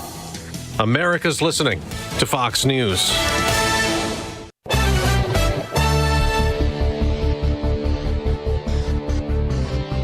Good morning. It is 51 degrees in Chicago on AM 560 The Answer. I'm Stace Keene in the AM 560 newsroom. A Chicago district judge has temporarily blocked the Trump administration's National Guard deployment to the city, even as troops are already here. Fox's Garrett Tenney reports. Based on this ruling, the National Guard will have to stand down less than 24 hours after arriving and being deployed to the Chicago area. Federal Judge April Perry explained her decision in part, saying, quote, "I have found no credible evidence that there is a danger of rebellion in the state of Illinois." Throughout the hearing, Perry tried to drill down exactly what National Guard troops will be doing during their deployment, and Justice Department attorneys repeatedly could not answer her in any sort of detail. Perry, a Biden appointee, also questioned the credibility of the administration's claims the Guard is needed because of violent protest at the Broadview ICE facility, asking, what if DHS folks are not tethered to reality in their assessment of events? Meanwhile, the Border Patrol says despite the ruling, Operation Midway Blitz will not be slowing down. The Justice Department plans to appeal. And officials with Chicago-based 3 Arts say they will be providing $1 million in unrestricted grant funding to artists in our area. Executive Director Kat Tager says the organization has increased its gifting by more than $400,000 over last year because, quote, a thriving city depends on a thriving arts community. 3 Arts is a nonprofit organization that supports artists who are working in the performing, teaching, and visual arts here in the Chicago metropolitan area, including women artists, artists of color, and deaf or disabled artists. News is a service of AlmostFreeTeeth.com. Overpaying for dental implants is over. If you have a Blue Cross, Blue Shield, PPO, or FEP, you could save 90% off on average to get your smile back. Learn more and check if you qualify at AlmostFreeTeeth.com. A check of the roads is coming up in 2 minutes, but time now for the AM 560 Business Beat, a service of Signature Bank. I'm Charles Payne, and this is the Fox Business Report. A closely watched report is coming out in a few hours. The University of Michigan's preliminary consumer sentiment index for October is attracting even more attention than usual since fewer government reports are available during the shutdown. Economists expect the gauge to have declined, with Deutsche Bank analysts noting there's typically a meaningful drop around government closures. Starbucks is laying off nearly 1,000 workers in the Seattle area starting December 5th, according to the Washington State Employment Security Department. This comes less than a week after Starbucks publicly disclosed it'd be laying off 338 workers in various locations across Washington state. While these layoffs were labeled as a closure, the recent separations were unspecified. That's your Fox Business Report. I'm Lillian Wu, invested in you. Hugh Hewitt explains the importance of Israel. Israel is America's #1 superpower ally on the planet. People used to think, oh, the special relationship is with England and the United Kingdom or with France. And good, they're allies. They're in NATO, but they've gone a little bit crazy. We need Israel. They're an intelligence superpower. They are a nuclear superpower, and they have the will and ability to project power around the globe. The Hugh Hewitt Show. Afternoons at 2, right before Sean Thompson at 4 on AM 560. The Answer. When the power goes out, life stops. Heat, AC, fridge, phones, all gone. But with a Generac home standby generator from True Power Generator Service, your home powers back on automatically, so you're never left in the dark. Book your consultation today at TruePowerGenerator.com. That's TruePowerGenerator.com. Plus, 560 listeners get a free 10-year extended warranty. Terms and conditions apply. Call for details. True Power Generator Service and Generac. It's not just a generator, it's a power move. I'm Ed Evans, CEO of Consumer Cellular. Ever wonder why the big wireless companies want you on an unlimited plan? It's because they need you to help cover the costs of the 20-somethings who are using a lot of data every month. Fact is, according to the latest research studies, most people 50 and up, like me, only use 12 gigs or less each month. Don't get bamboozled by big wireless. At Consumer Cellular, pick what suits your needs. Whether it's 1 gig, 5, 10, or unlimited, the point is, pay for exactly what you need and nothing more. We use the same towers as the big guys, but since we don't own and maintain them, we can pass the savings on to you. Our plans start at just $20 a month, and you'll get the best customer service in the business. I want to invite you to join the millions of people who choose something better than big wireless, because if you're not using all that data, you're probably getting used. call 1-888-FREEDOM or visit consumercellular.com/facts. Plans include $5 credit for auto pay and e-billing. See site for additional facts. Taking a look at the roads from the Team Hochberg Traffic Center, I'm Sue Aller. Inbound on the Eden, getting a little bit slow from Lake Cook to Montrose, 16 minutes. Outbound is 18. The Kennedy inbound from O'Hare to the Burn Interchange is 27 minutes. Outbound is 33. The Eisenhower inbound from Wolf to the Old Post Office, 26 minutes. Outbound is 21. And watch out for a stall at 9th Avenue. It's off on the right shoulder. Inbound Stevenson from the Tri-State to Lakeshore is 38. Outbound is 19. The Dan Ryan inbound from 95th to the Burn Interchange, 27 minutes. Still looking good outbound at 12. There is a crash on 80 eastbound at 57, so it's stop and go back to Harlem Avenue. And then on the Jane Addams, on the eastbound side of Gulf Road, there is another collision. It's also off on the shoulder. And then we have lots of street closures already in place for Sunday's marathon, including Columbus Drive, Michigan Avenue, Jackson, and Monroe. Chicago's Morning Answer continues next, but now a check of your forecast from the National Weather Service. Today will be breezy with intervals of sun, later becoming cloudy with a few afternoon showers. Expect a high of 68. Tonight, a chance of showers early, then partly cloudy skies. The low will be around 51.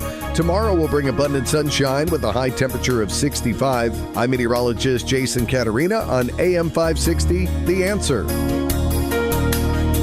Get the latest weather, traffic, and news updates online at 560theanswer.com. Now, from the Signature Bank Studios, this is Chicago's Morning Answer with Dan Proft on AM 560. The Answer.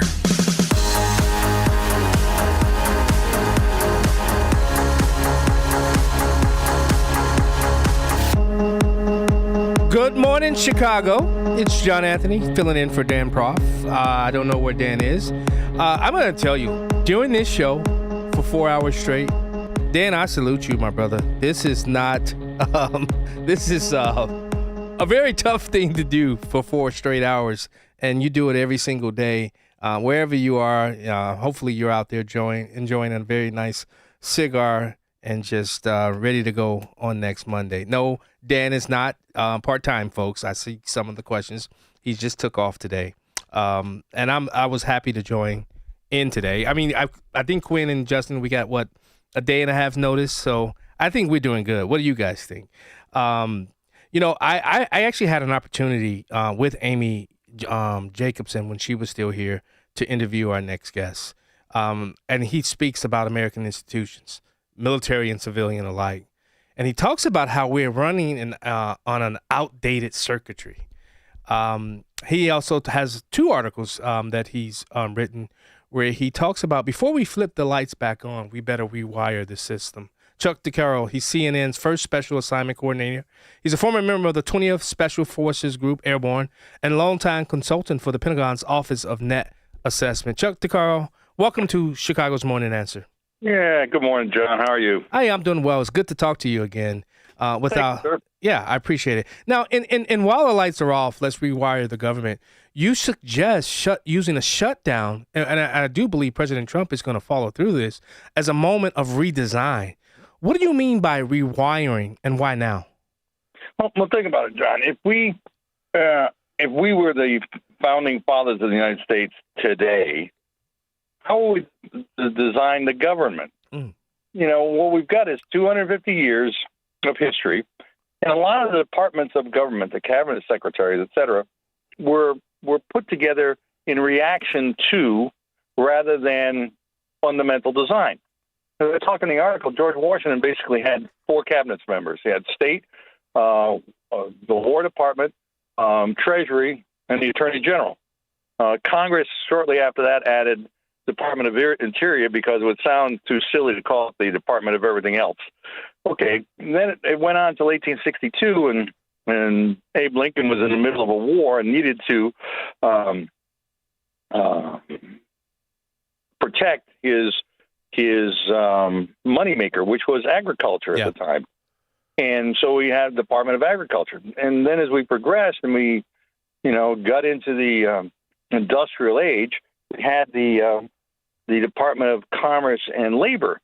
But that soon split up into Department of Commerce and Department of Labor because the political tide at the time, the union movement required that we split those in two parts in order to satisfy the demographic. Okay, and then after Department of Transportation was Lyndon Johnson's idea, then Department of Energy after the 73 oil crisis, and then, after 9/11, we've got Department of National Intelligence and Homeland Security.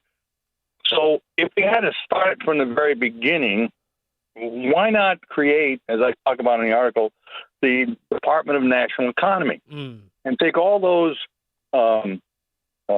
departments and make them into subsecretary and say, okay, your job today is to increase the wealth of the United States. You transport, you energy, you commerce, you interior, etc. And rather than have each one as a stovepipe, maybe working against each other or maybe operating in ignorance. So that was the point of my article. Okay.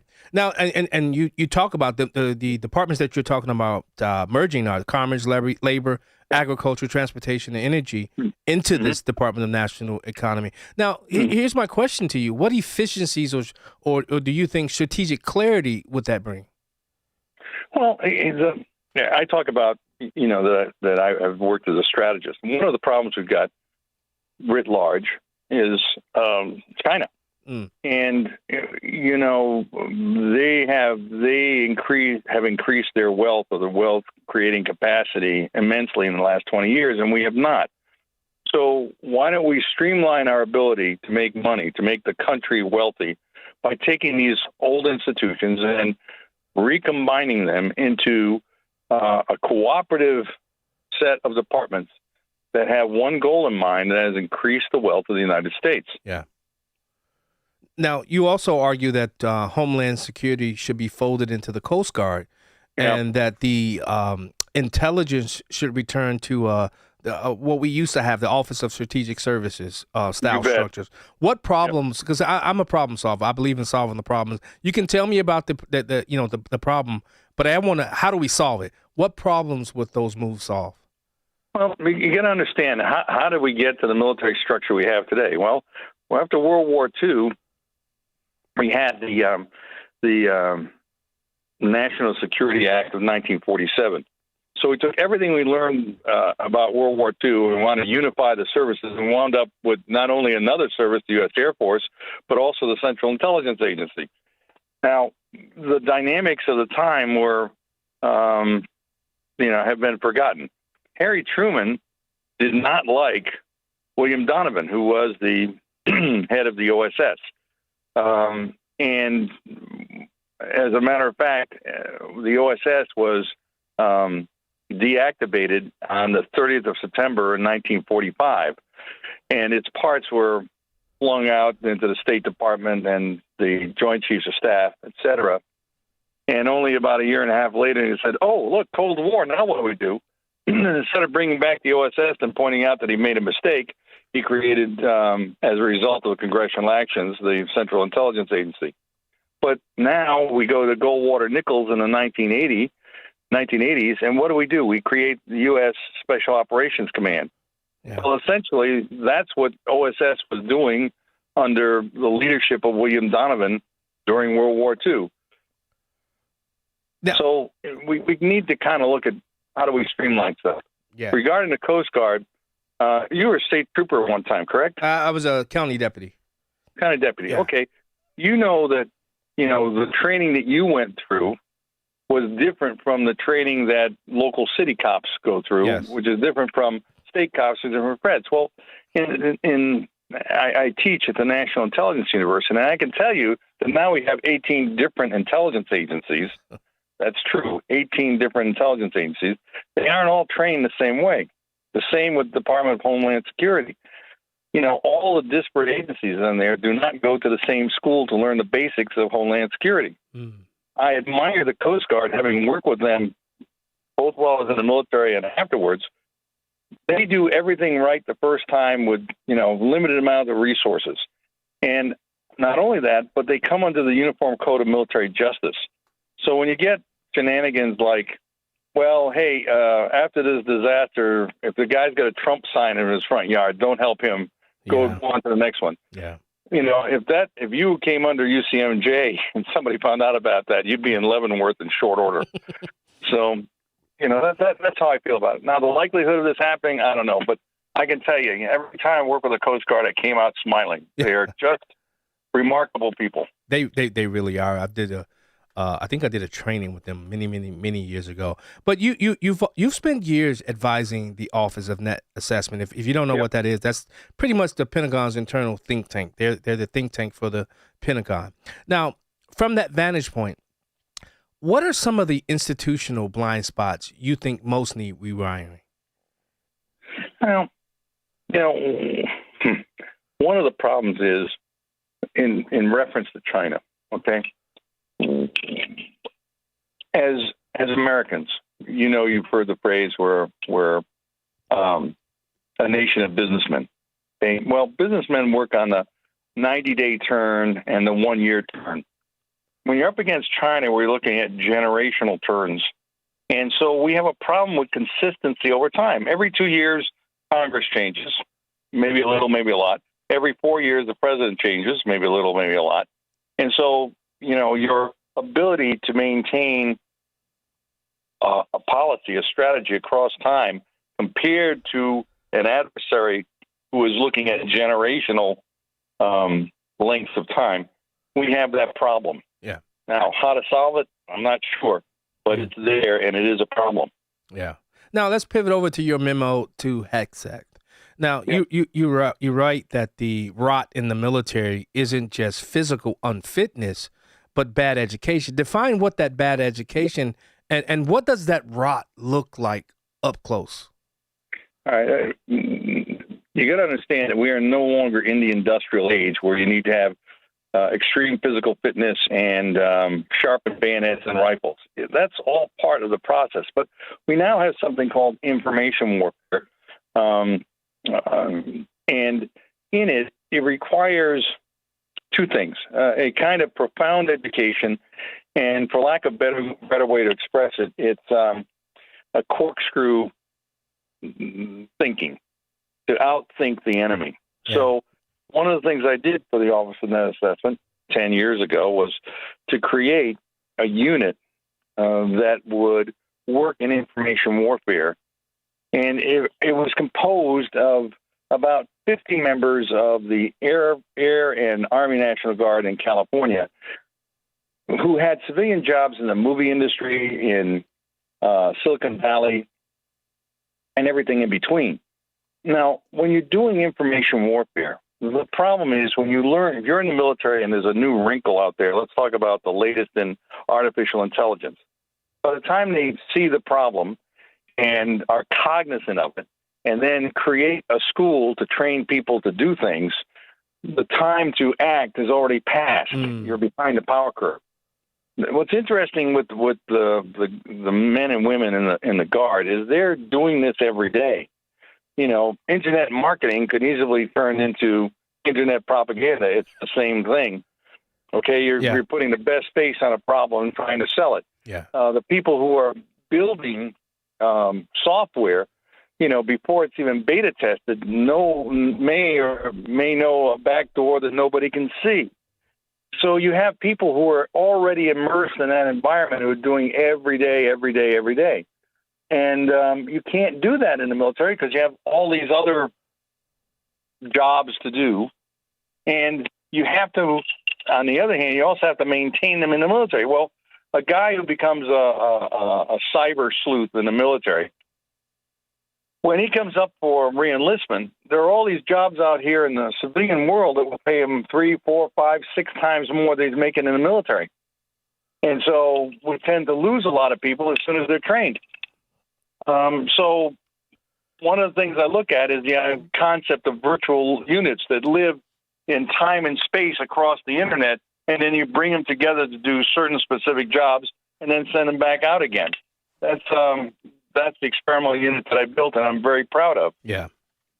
If you're just joining the show, we're talking to Chuck DeCaro. He's CNN's very first special correspondent. He served with the 20th Special Forces Group. Now, finally, here's my last question, because I don't think I've seen anybody invoke this character in a very long time. You end by invoking Lucius Quintus Cincinnatus.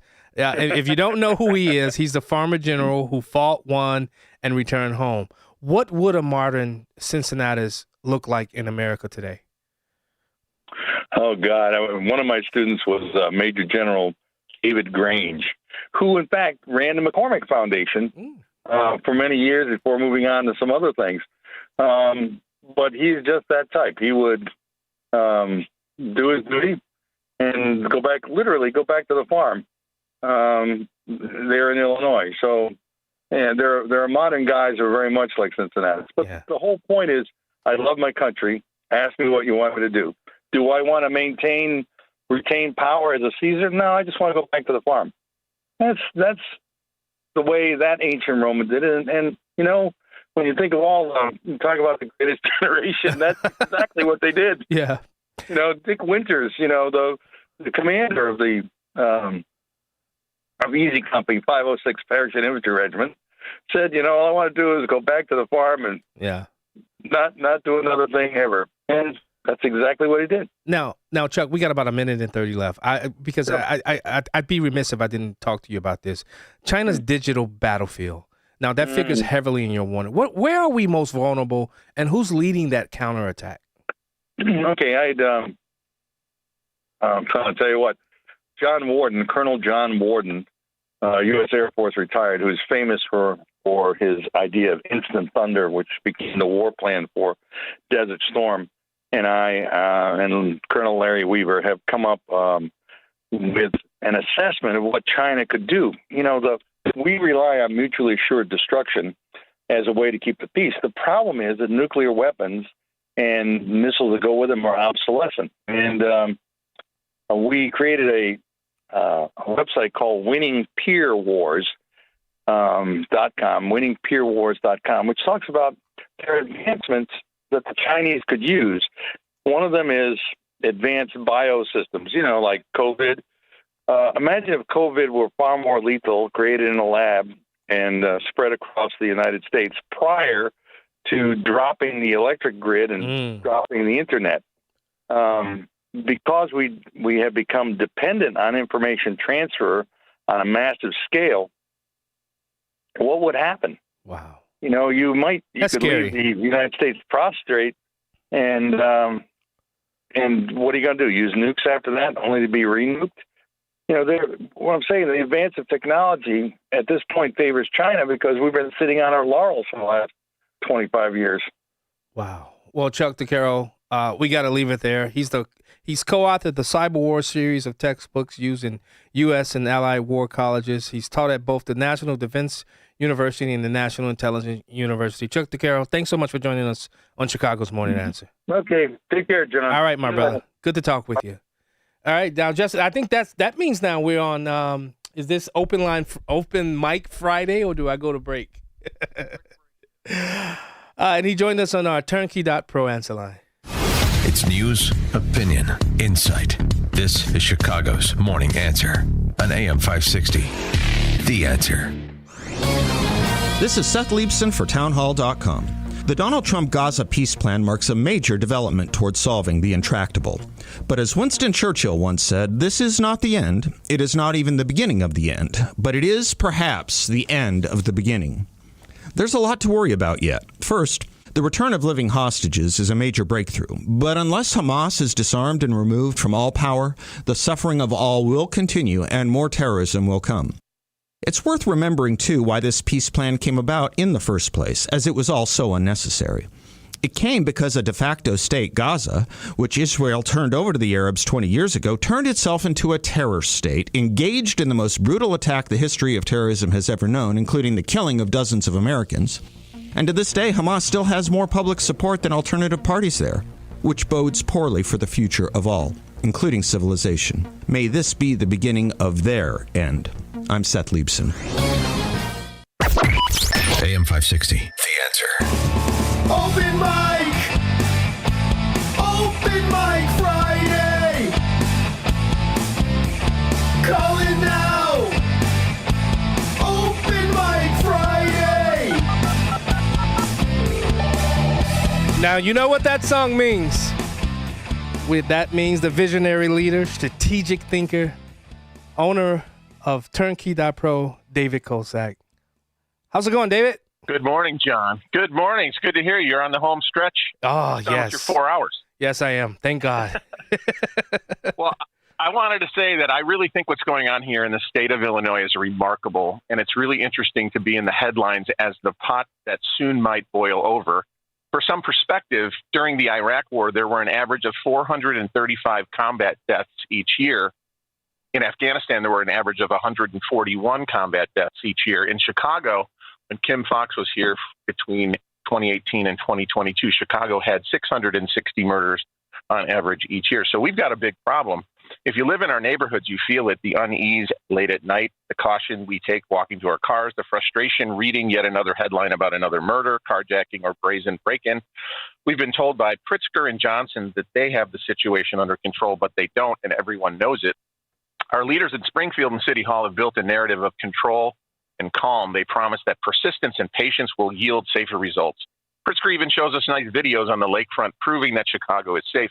Yet here we are, businesses boarded up, parents afraid to let their children walk blocks, retailers raising prices to cover losses, and many of us saying, I thought Illinois was safe. What the heck happened?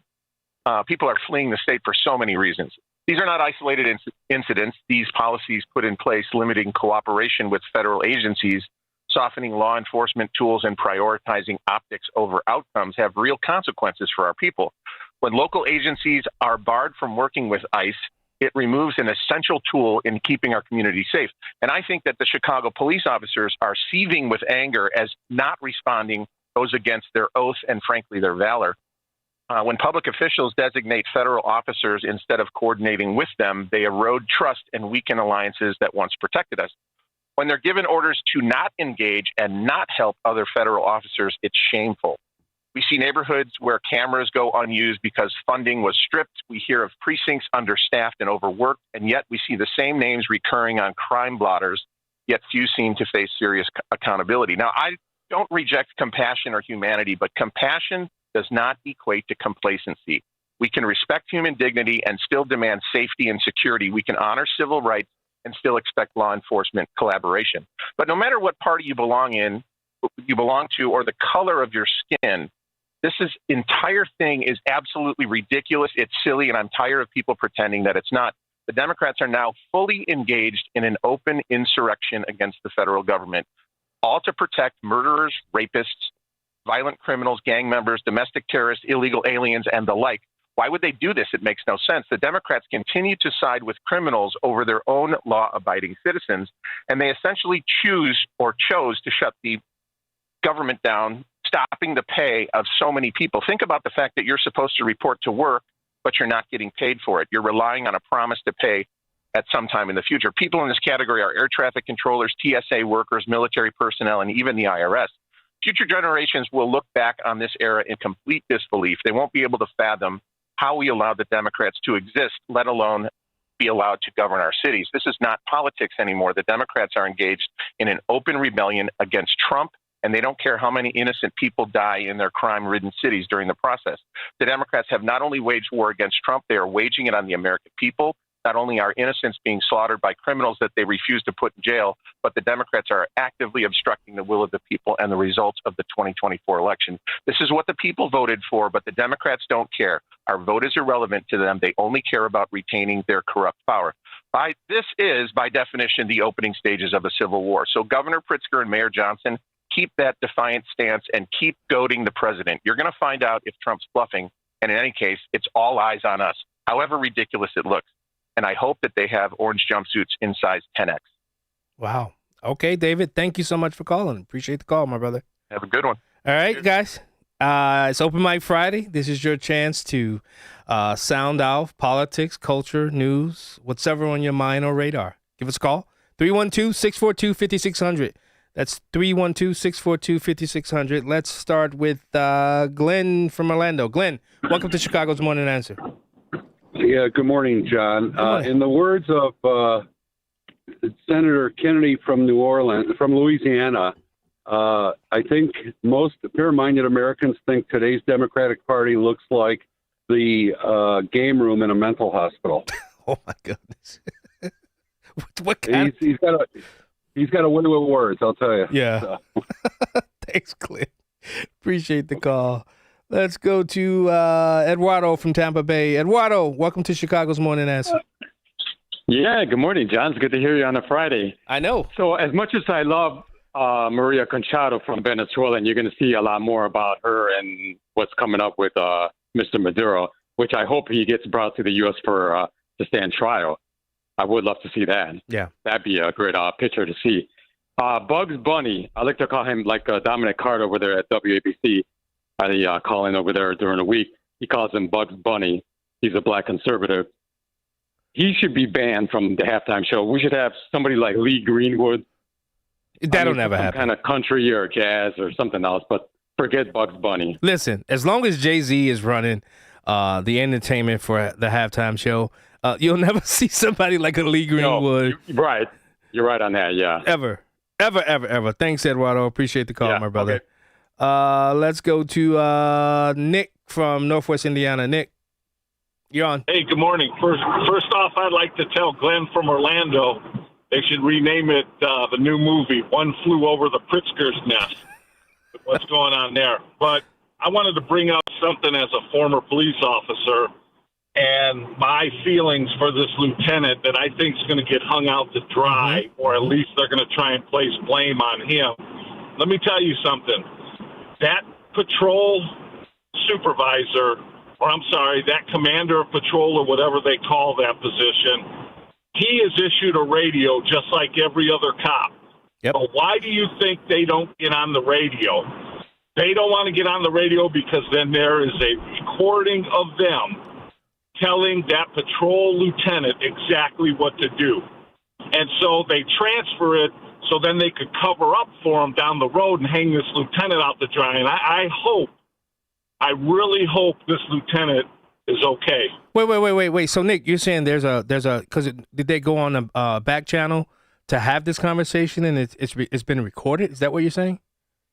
No. What happens is, as a police officer, we're all issued gear. Yeah. And I guarantee you that patrol commander is issued a radio. Uh-huh. But they don't want to go on. They want to utilize the patrol supervisor where, hey, Lieutenant, do not send units there. Do not send units. And when that patrol lieutenant came on the radio, what did he say? He said it 3 times. I guarantee you that patrol commander did not want to help those agents, and that is really disgusting. Yeah, I agree. As somebody that's a so-called cop. Well, Nick, I'm a former cop myself. And I was fuming. I was fuming when I heard that order come out. And then I think the thing that I really didn't like was when he said, we got to take care of our own. I mean, those are your brothers in law enforcement. They are part of your own, in my opinion. Let me tell you, and I agree, and I love listening to your show. My father, I'm a second-generation cop, and my father always taught me to be colorblind to the uniform. Yeah. And that is key because they're cops just like us. Yeah. And they're calling for help. The cavalry's coming. No questions asked. Hey, Nick, even the squirrel cops. Yeah, you got that right, man. Hey, keep up the great work. Thanks, brother. Take care. Let's go to Mike from Yorkville. Mike, welcome to Chicago's Morning Answer. Good morning, John. Wonderful to hear you on this morning. Earlier this morning, you were talking about grand juries and what we can do with these prosecutors and everything. And, you know, if we really wanted to fix things to actually have checks and balances, we have to remove qualified immunity. If you have a case, you have a case. If you don't and you bring it politically, you can be sued. But without that qualified immunity ever being removed, these people are free to do whatever. They can ruin lives, and most people don't realize because they've never had to go through it. I have. Yeah. They will try to bankrupt you by putting you through a process that is not only mentally taxing, but also looking to financially bankrupt you with lawyers' fees and everything else. I mean, if you can't really see it too many times, most people don't even realize it. I mean, even you go to Mike Lindell. That's the best guy I can really, even Trump. But nobody can actually quantify the amount of money that people have to spend on attorneys to defend their rights against these people that are willfully violating your rights. I know we have laws federally saying if you have an elected official, if you have a person that's of the government that violates your rights, that's a felony. Section Who's going to 1983 charge too. those people? You have section. Who's going to color charge of- those people? You also have the color of law, section 1983 as well. Right. But who's going to actually effectively go after those people? Yeah, nobody. Especially not here. No. Yeah. This is all political shuffle. I mean, especially when you get that judge that's in Chicago. Oh, yeah, you guys can't, Trump, you can't do that. Dude, just like we were told about 2020 election when we brought lawsuits, you have no standing. Yeah. Same thing with this lady. You have no standing. You were making a rule, you're making a law, or I shouldn't even say a law. You're not even a judge at that point. And we there's no process that we can get rid of these people. Baloney. There is, but nobody wants to use it. Yeah. Impeach them. Get them gone. All right. Thanks, Mike. Appreciate the call. All right. Let's. Oh my goodness. Oh, I'm afraid to bring him on because I don't know what he's going to say. Prime Minister. Hello, Prime Minister.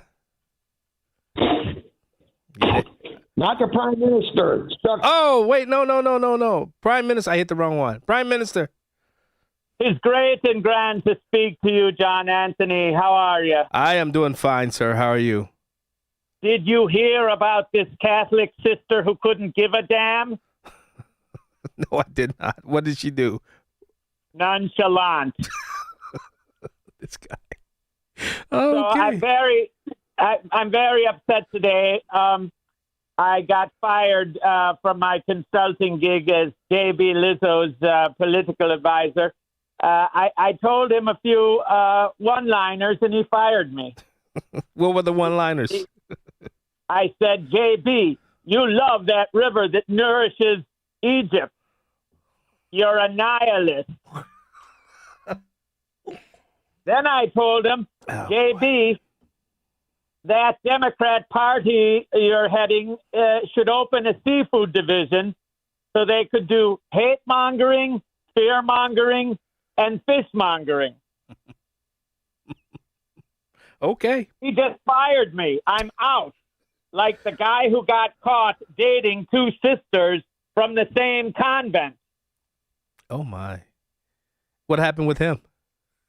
Well, this woman, she was putting on ink on the most soft part of a woman's front body. And the ink was all about Donald Trump's tax policy. He called it tit for tat on tariffs. Okay. Thank you, Prime Minister. You're not laughing. I must have slipped up somehow. You're not watching the live stream. I am laughing. Thank you, Prime Minister. Have a good weekend.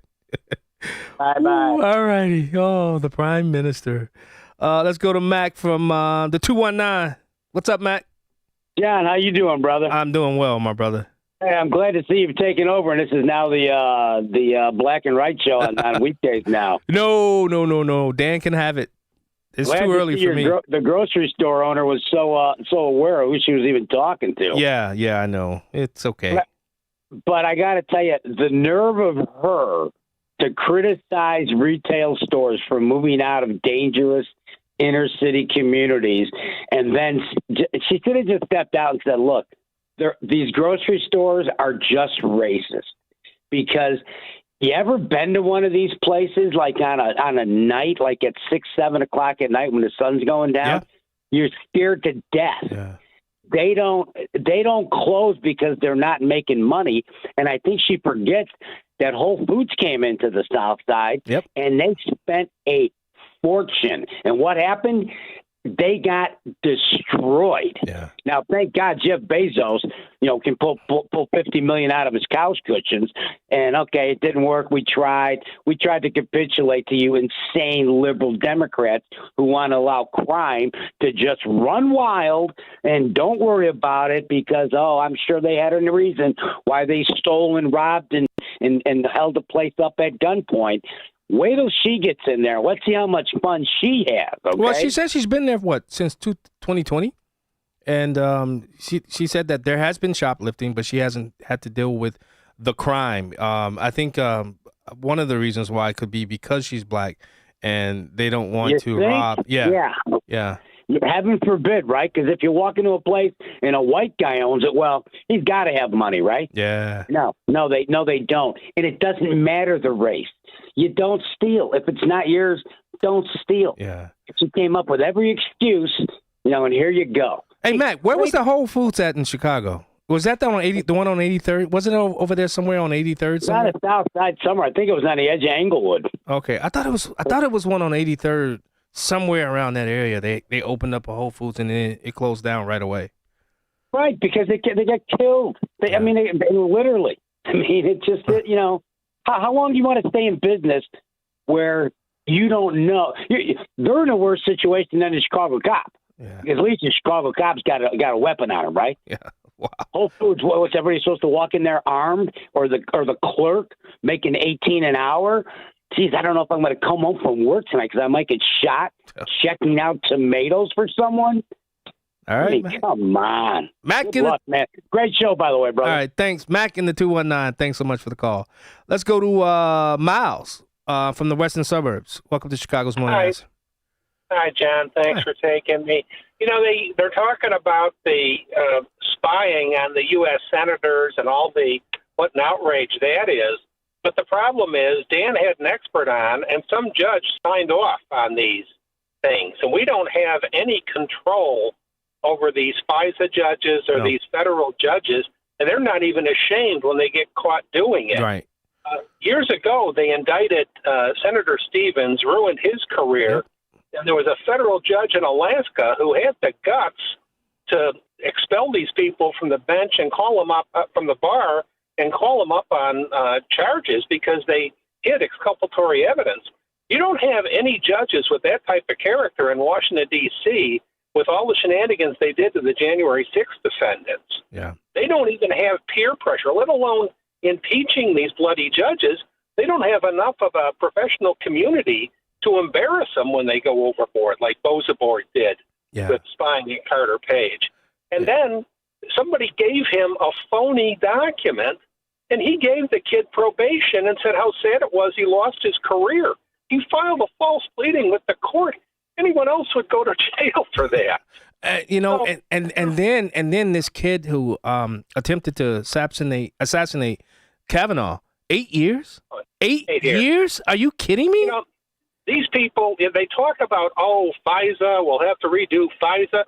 Years ago, when you had cops who were out of line and they were picking up or enforcing stop signs and speeding and stuff like that, they punished those cops and they changed the cops.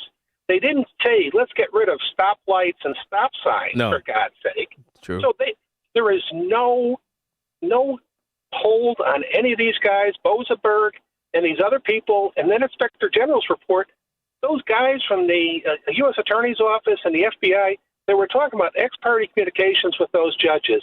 Any local judge who got caught publicly having ex-parte communications, at least he'd be shamed by it. Yeah. So I don't know. If we don't get these guys out of the system's never going to reform. Trump will never be able to do anything. They're going to fight him. They'll tie him up his entire presidency. And you brought up Arctic Frost. I mean, to spy on those 8 U.S. senators who were in communication with President Trump. My belief is get rid of the entirety of the Patriot Act. I mean, since the inception of the Patriot Act, a lot of this spying on U.S. citizens, it has to go. I'm all for. I think there's too much government intervention as it relates to how they're able to spy on us as U.S. citizens. I know they want to follow around Antifa. I'm totally against that. I am totally against that. I would rather live in liberty and freedom than security because I can provide my own security, Miles. Yeah, but with Carter Page, they said that young U.S. Attorney's Office should have known that the statute said he had to use the least intrusive means and not spy on Carter Page directly or tap his phone. Yeah. If a young attorney should have known that, the judge in charge of the bloody FISA court, he should have been aware of the statute too. And Bozaberg got no consequences. Right. And if you don't stop a thief, you don't stop a crook, he's going to keep on stealing. And I go all the way back to that Carter Page incident. Whatever happened to fruit of the poisonous tree doctrine? Because you got to think about this. It goes all the way back to even Papadopoulos' page. Everything that they got after those fake, and we now know the Pfizer, they abused the Pfizer system. Why isn't everything that has transpired since that fall under the fruit of the poisonous tree doctrine? They've gotten evidence from ill-gotten ways. Everything from there. I'm talking about any and everybody that's been prosecuted since then. Everything and all things, and that means even Michael Cohen should be dropped, in my opinion. I agree, but whole thing is Trump opened my eyes to this stuff. It's a swamp. It's more of a cancer that's gone down to the bone. Yeah. And I don't know if we can cut it out. Yeah.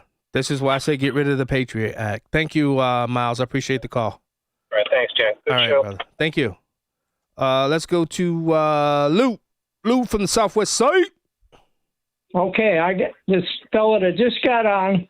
How many senators are sitting on the opposite side of the with Senator Kennedy? Knew what was going on with Comey and all these people. Yeah. And if Biden and Obama were doing this nasty stuff to this Russian stuff, how come when these Democrats get in power, all these judges that they promote, that they don't, all these people that aren't qualified, this is the problem we got in the justice system, in the court system, and all these people. Why, if they are found guilty or anything, I don't know if they can be found guilty of what they've done, but these judges that they approved, they should be removed from office, and this whole thing should be investigated all the way to the top. Yeah, I agree. It should be investigated all the way to the top. When you think of, listen, I think there's too much surveillance. I do. I really do believe there's too much surveillance in this country. I believe in liberty and freedom. That's more important to me than this so-called security. I don't want anybody. I interviewed this guy named Stuart Rhodes on my Detroit's Morning Answer show. As soon as I put his name into my Gmail calendar, do you know that I got screened from the alphabet? Basically, they limited and restricted because I put his name in. If you don't know who that is, he's the guy that was just here, and a lot of the different he was a J6er. He was a Harvard-trained lawyer, attorney, and they shut down every single place that he tried to speak at in Kane County because he's a J6er. That's why. And as soon as I put his name in my Google account, I get restricted. That's what we're living under, Lou. I don't want to live like that as an American. That's what I say. Yeah. Thanks, Lou. Thank you for the. Okay, bye. Appreciate the call. Let's go to Jim from South Elgin. Hey, man, how you doing? I'm all right. How are you? Good. Didn't know you were going to be on this morning. Anyways, have you been seeing what's been going on in Aurora? I know that new mayor there. Yeah, that's what I was talking about earlier. I talked about the ICE agent's car being his window being busted out by some guy, and they chased him down and caught him. Okay, yeah, I didn't hear that. I just been seeing all these postings and these people, riot in the streets and things, and none of this would happen if Irving had been mayor. Now that's a true statement. I don't think Richard would have. I think he would have protected the ICE agents. Well, I think the whole thing of all this unrest wouldn't be happening because this guy didn't want to, he wanted to raise the flag up again and not honor Charlie Kirk, this mayor. And a lot of people are going to him. They're very angry with this guy. And this is what happens when so few people come out and vote. Only 8% of the people came out and voted. That's why Rich didn't get reelected. 8%? It was a very small percentage, like 8 or 10% during that election. That's why he didn't win. Out of 200 and some, how many voters are eligible to vote? It was a very small percentage. Very disappointing. Oh my God, that hurts the soul. It really does, Jim. Yeah, well, it's just like Beetlejuice got elected in Chicago because only 16% of the people came out and voted during that election. Yeah, insane. And people complain. Well, you know what? You don't vote, don't complain, and this is the problem. People don't vote. It's really too bad, especially the Republican conservative side. We got to do better to get these people out. So hopefully. with the Trump wave and, things like this will make things better. And I think also, like we've been talking about, all the people in Chicago, they're just, PO'd at the Democrats because of what they've been doing. Get them out and vote and change the government. Yeah, I agree with that. Thanks so much for your call, Jim. I really appreciate it. And, I want to discuss something real quick. I don't know if you guys were watching President Trump talk with the different influencers about their interactions with Antifa and things like that. Did you hear the guy from the Government Accountability Institute? I have been calling for the administration and many administrations, even the Biden administration and even Trump 1.0. We have to go after the nexus of who provides the funding to Antifa. Guys, they are dangerous. They are real. They are not just an idea. Here's this individual from, I think he works with Peter Schweitzer from the Government Accountability Institute. I want you to check this out. That this is not just a story about violence and chaos, as you alluded to, Mr. President. This is a money story. And at the Government Accountability Institute, my colleague and I, Peter Schweitzer and our team, we followed the money, and we followed it to the top of what we call the protest industrial complex, Riot Inc. And we found a network of NGOs. It's not just the Soros Network, the Open Society Network. It's other funding networks. He's going to name names. The Arabella Funding Network, the Tides Funding Network, Neville Roy Singham and his network, Foreign Cash. And it's also big left-wing funders. Some of them are not citizens of this country. Mr. Hans-Jörg Wyss of Switzerland.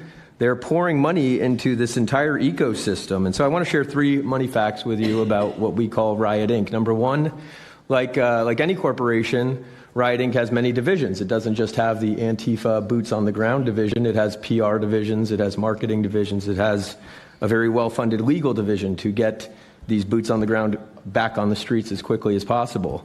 But it does have those investors that I mentioned.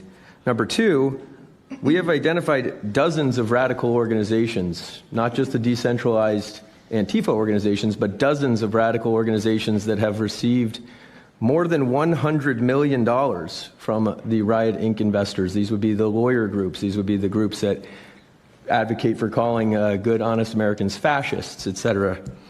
And then 3, I think the most shocking thing is that we have found that more than $100 million in U.S. taxpayer funding has flowed into these funding networks, including at least $4 million to these very groups themselves, not just Antifa types, but there was an event in Atlanta called Stop Cop City. Over 60 rioters were charged with domestic terrorism. These groups received money for that from both the billionaire class as well as taxpayer money. So one other thing, this money helps fund the decentralized crowdfunding platforms. These are ways that Antifa, the John Brown Gun Club of Elm Fork, which had links to that attack on the ICE facility, the Socialist Rifle Association, and just because they don't have LLCs or EIN numbers doesn't mean they can't get... And that's done on purpose. Let's go back to the phone lines. Dennis from Elmhurst. John, good morning. How are you, sir? Hey, what's up, brother? Rebo. You know, it's hard to find you. You're in Detroit, you're in Chicago, you're on Black and White. But congratulations to you and your success. Thank you. I was just calling in because this is really the upside down world that we live in, where any type of law enforcement can't get backup. Democrat judges are ruling that the president can't call up the National Guard. Imagine if that would have happened in Little Rock when we had to nationalize the National Guard. And I was just in South Carolina thinking about how the Civil War really started when locals actually fired upon a federal fort. And so, it's disappointing to hear Democrats talking about Civil War and secession. I mean, the world is upside down right now. It's very frustrating. But then it's not just Democrats, elected officials who are elected in higher offices in Congress and the halls of Congress, I should say. These are the people that are leading the charge, Dennis. Right, and it was, and then it's just like sarcasm watching the governor say, "Well, come take me," and then the lieutenant governor saying, "Come take me." I'm like, I mean, really, it's the high level of hypocrisy. Nobody's coming to arrest them, but they continue to obstruct justice. Nobody's enforced immigration law for years, and now that it's being enforced, people don't like it. So, welcome to the new world here in Illinois. But there's a much bigger world outside there, John. When you get out of the state, it's really nice. Oh, I know. Michigan, South Carolina. Thanks so much for the call, Dennis. Thanks, John. Appreciate it. Let's go back to the phone lines. Bruce from Bolingbrook. From the Brook. What's up, Bruce? Bruce, you there? No Bruce. Bruce going once. Bruce going twice. Winner, winner, chicken dinner. I'll put you on hold, Bruce, since you don't want to talk to us. Bruce doesn't want to talk to us from the Brook. That's okay.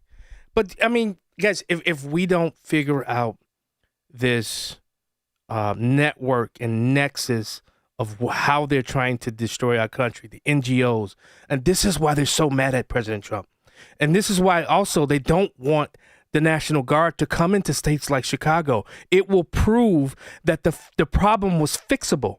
And they don't want the problem to fix. There's money in chaos. There's money in terrorizing people that live in these communities. There's money in it. This is why they don't want it to happen. I'm telling you, they know it, you know it, I know it, and they'll do any and everything they can. All right, the last call. I know I accidentally clicked on him. Our good friend, Chuck from Delavan. Chuck, welcome to Chicago's Morning Ass. Accidentally clicked on him with my grab. Hey, the snake food doesn't have the yellow leaves yet, so I'll keep you guys on notice when you can come up for that. You were talking about that guy with the Chinese. The problem is here, we're teaching our kids pronouns, and the Chinese are teaching their kids quantum physics. So true. Anyway, come up the Abbey tomorrow night, D-Light Duo at 8:30. There'll be a lot of excitement, and just have a great weekend, everybody. All right, Chuck from Delavan, thanks so much for the call, brother. I have to, you know what? Chuck can dance. I got to go up there and hang out with Chuck. I really do. You know, I want to end the show with this real quick. I don't know if Dan and Sean and any of them have played this, but shame on Wheeling High School. Words that were said previously that I'm shocked that Charlie Kirk's plaque would be removed from the wall of notable alumni. And it happened apparently in the middle of the night, as these things tend to happen, quietly without anybody noticing. It's frankly shameful. Charlie Kirk tried to build bridges between people, and he did it using his intellect and reason and a quiet voice, and he should be honored. Shame on Wheeling High School from removing the Charlie Kirk plaque. Just shame. Justin, I want to thank you and Quinn for allowing me to help me to get through today's show. It's been such a pleasure. I hope you guys tune in tomorrow, Black and White Radio, from 4 to 7 p.m. Go get the book, Letters to John Boy. It is now 9 a.m. on WIND Chicago. President Trump is about to go see a doctor. I'm Dave Anthony, Fox News.